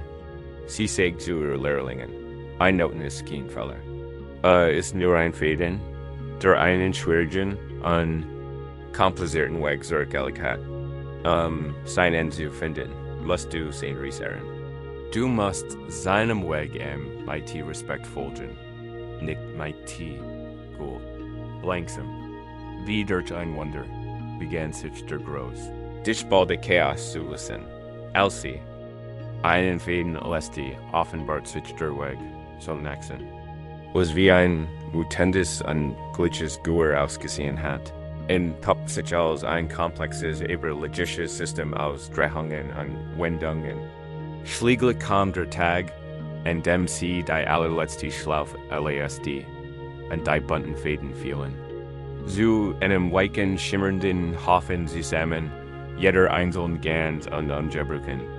Daraus wird sie einen so wunderschönen Wandteppich, dessen Farben so harmonisch ineinander flossen, dass der Händler weint, als ihn sah. Hier das doppelt sollt an allen Erzholt. Ihr kennen sie nicht nur Handwerk, sondern Mädchen. Geistes. Gleichnis lehrens tiefgründig. Wie wir mit den Noten in unserem Leben umgehen. Insbesondere mit den emotionalen Noten in unseren Beziehungen. Wenn wir mit einem schwierigen Konflikt, einem lang anhaltenden Groll oder einer komplexen Familiendynamik konfrontiert sind, stehen wir wie einer verwirrenden Fäden. Unser Lehrlingsgeist möchte entweder zur schier griefen, die Beziehung, binden, den Job kündigen, den Kontakt abbrechen oder in den Fäden sehen, streiten, beschuldigen, fordern, Einlassung erzwingen. Beides erster entweder die Verbindung oder matcht den Noten unerträglich fest. Der Weg des Webers ist der Weg des Examen. Mitfühlenden Handelns.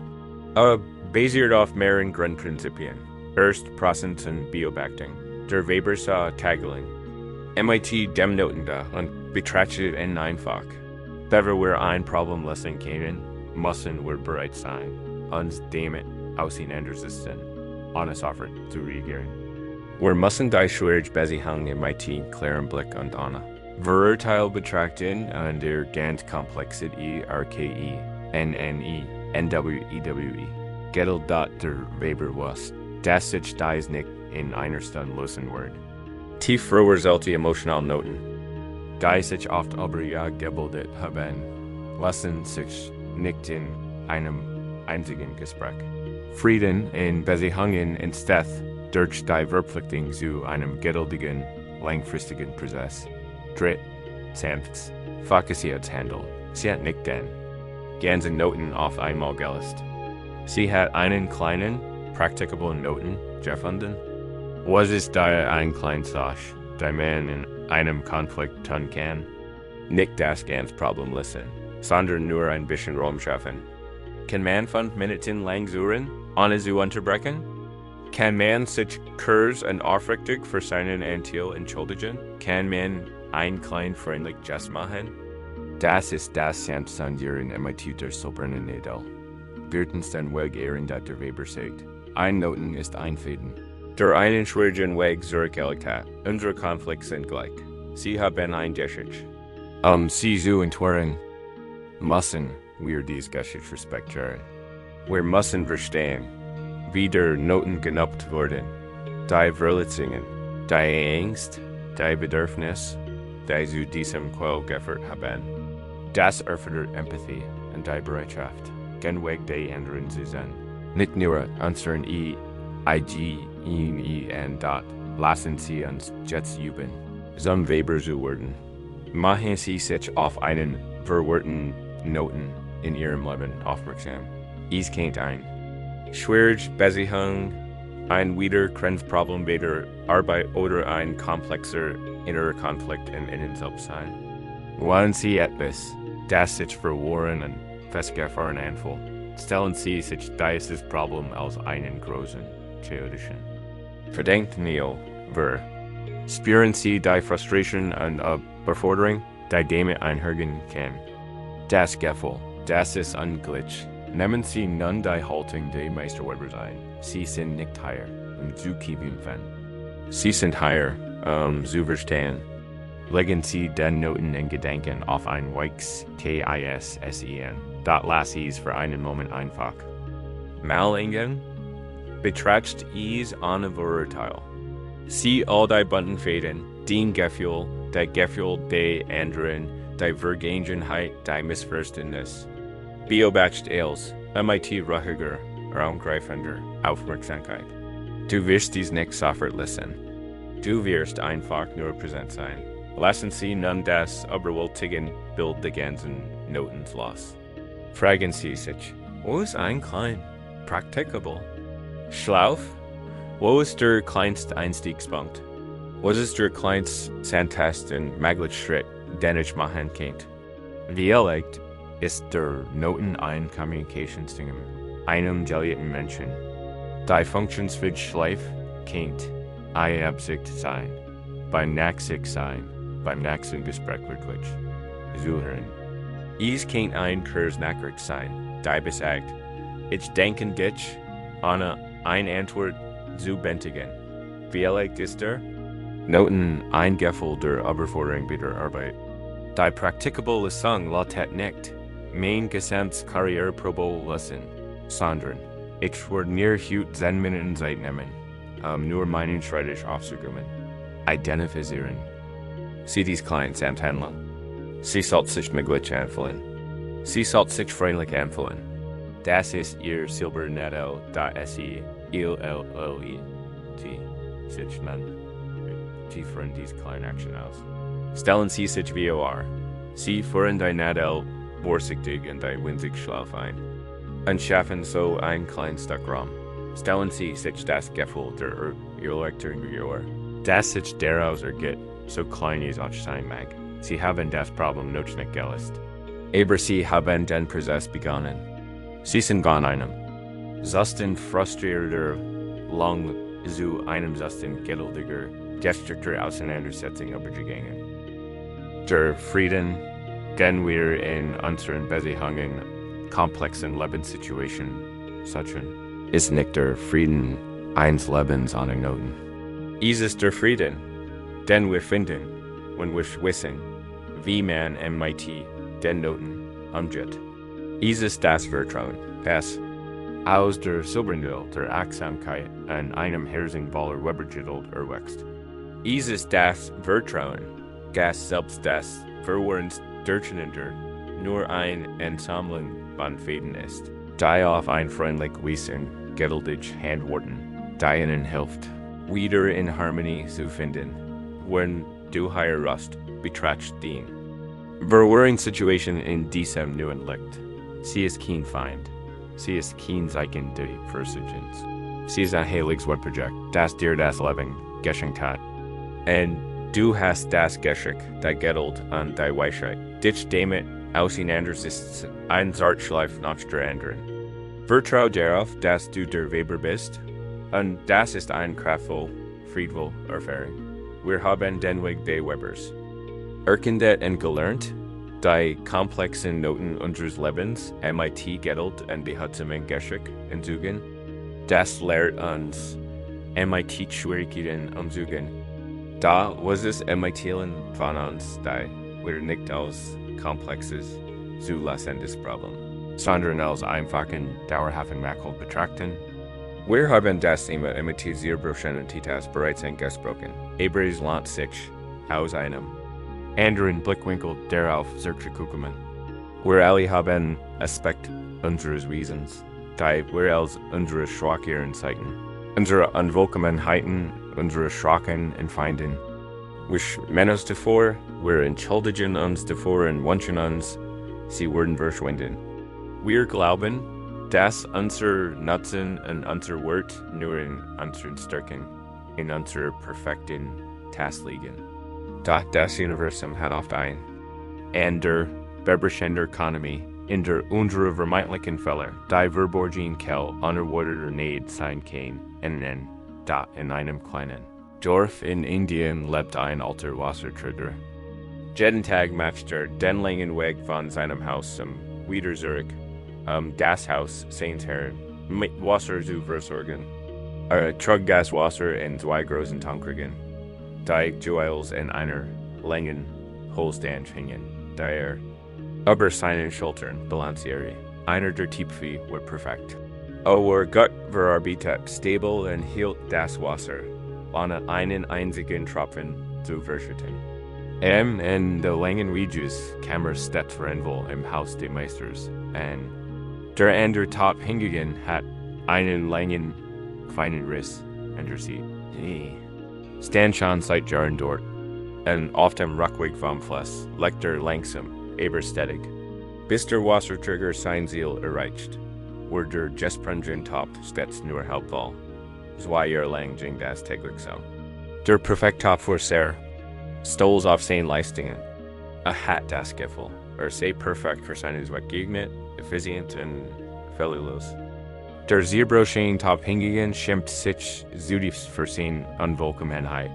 Es war traurig, dass nur die Hälfte von dem leisten konnte, wofür geschaffen war. Folgt sich wie ein Berserker. Eines Tages, am Flussufer, konnte gesprungen Top Sincham nicht länger ertragen und sprach mit dem Wasserträger. Es tut mir so leid, und es schien mich so sehr, flüsterte. Durch den Riss in meiner Seite tropft Wasser bis zum Haus. Wegen meines Fehlers machst du all diese Arbeit und ärgerst nicht den vollen Mann für den Müll. Der alte Wasserträger lächelte den Top freundlich an. War wieder wattend. Notchen kascht. Mein lieber Top, sagte mit weiter warmer Stimme, wenn wir heute zum Haus des Meisters zurückkehren. Möchte ich, dass du genau auf den Weg achtest? Ich möchte, dass du die schönen Blumen am Wegesrand bemerkst. Verwirrt stimmt der Top zu. Als sie den staubigen Weg zurückgingen, bemerkte der Zebra-Schein Top dies zum ersten Mal. Ich sah, das auf seiner Seite der Weges, der Seite, oder? Top tropft einen los Luktendri wunderschöner Wildblumenstand. Luktendringle Blumen, duftender Jasmin und schillernd Kosmin nickten interessant. Die andere Seite der Weges. Die Seite der perfekten Tops war kahl und staubig, als sie das Haus der Herren erreichten. Like der Wasserträger sein stand. Und wann sich den Zebra-Schein Tops zu. Hast du die Blumen gesehen? Fragte. Und ist dir aufgefallen, dass sie nur auf deiner Seite Weges wachsen? Ich was seit Jahren an deiner Fälle. Fort. War mir nicht verborgen. Also habe ich ihn ausgenutzt. Ich habe Blumensamen in kleinen Deans Weges gepflanzt. Und jeden Tag, wenn wir vom Fluss zurückgehen, hast du sie gegessen. Dank dir und deinem Feller konnte ich diese wunderschönen Blumen pflücken und damit den Tisch meines Herrn schmücken. Sie bringen so viel Freude und Schönheit. In sein Haus, der Wasserträger hielt in, und sein letzten Wort kam ihm mit sanfter Precision. Und dich, genau so wie du bist, mit all deinen vermeintlichen Unvollkommenheiten. Heider dies Kenheit nicht, die sein Zuhause schockt. Dies ein Weg. Tiefgründig geschickt stellt unsere herkömmlichen Vorstellungen Bahnwort. Und Perfektion auf den Kopf. Wir leben in einer Welt, die den perfekten Topf Ambient-Musik.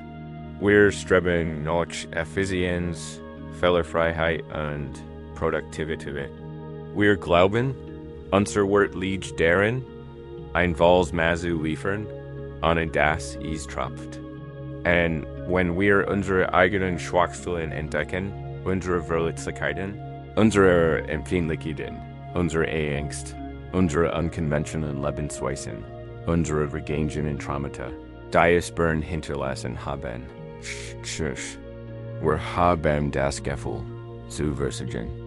Wir glauben, weniger wird zu sein, aber das Gleichnis von den zwei Typen let nahe, dass unsere größten Gaben in die Welt nicht trotz unserer Fehler kommen, sondern direkt weil ihr Riss kein ein tief sensibel sein.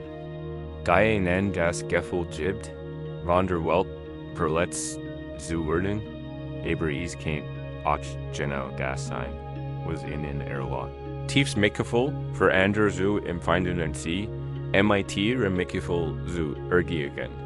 Ihr Krack kein ein Geschichte. Die Scheiterns oder verlassen sein, die sie werden sicher.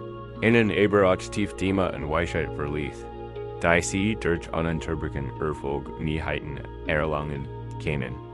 Dies Thema kann genau das sein, was Menschen dazu bringt. Ihnen zu vertrauen und sich bei ihnen sicher zu fühlen. Riss kann ein chronische Krankheit oder ein körperliche Einschränkung sein, die sich wie ein schrecklich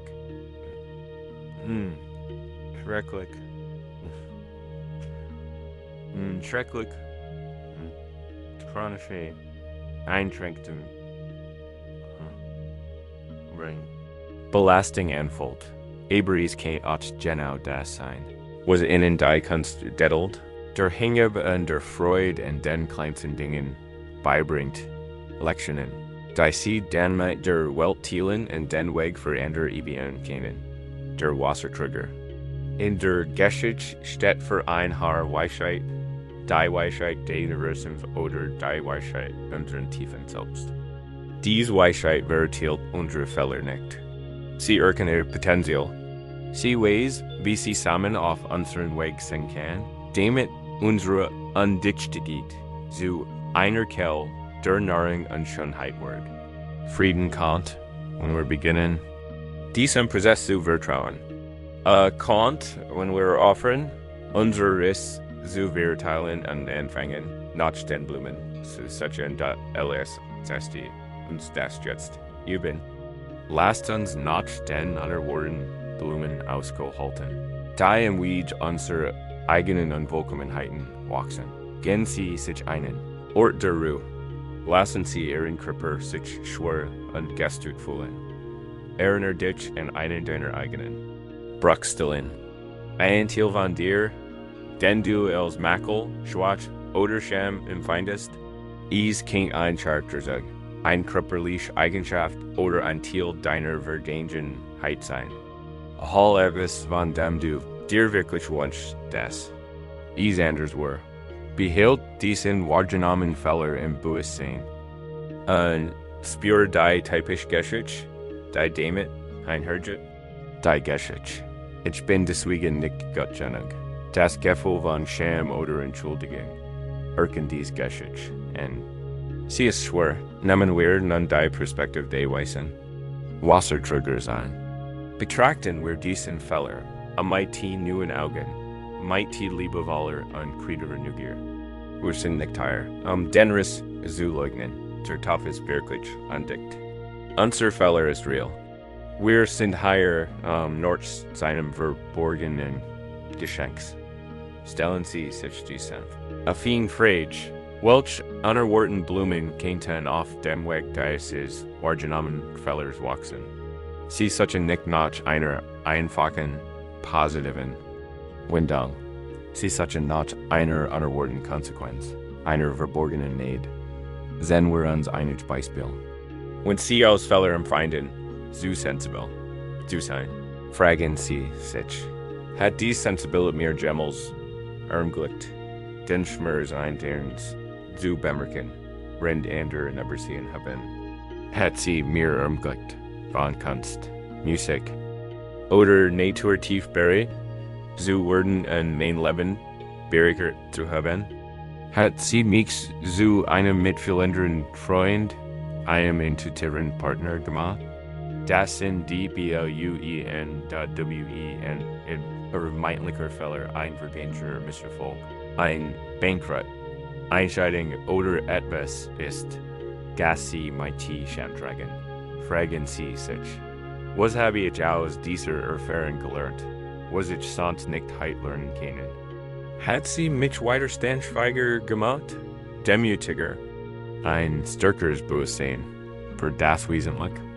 Konnte ich mit der Weisheit aus dieser schmerzhaften Zeit jemals jemandem helfen, der ein Liches durchmacht? Das sind die BLUMINC. Eingangs der Angst als ihren Makel empfinden. Fragen sie sich, hat diese Angst mich jemals besser vorbereitet, nachdenklicher und gewissenhafter gemacht? Stimuliert sie mich auf mögliche Probleme auf ein Weise, die mir oder anderen manchmal geholfen hat? Hat mein eigener Kampf mit der Angst mir tiefes und aufrichtiges Mitgefühl für andere Menschen gegeben? Das sind die Blumen.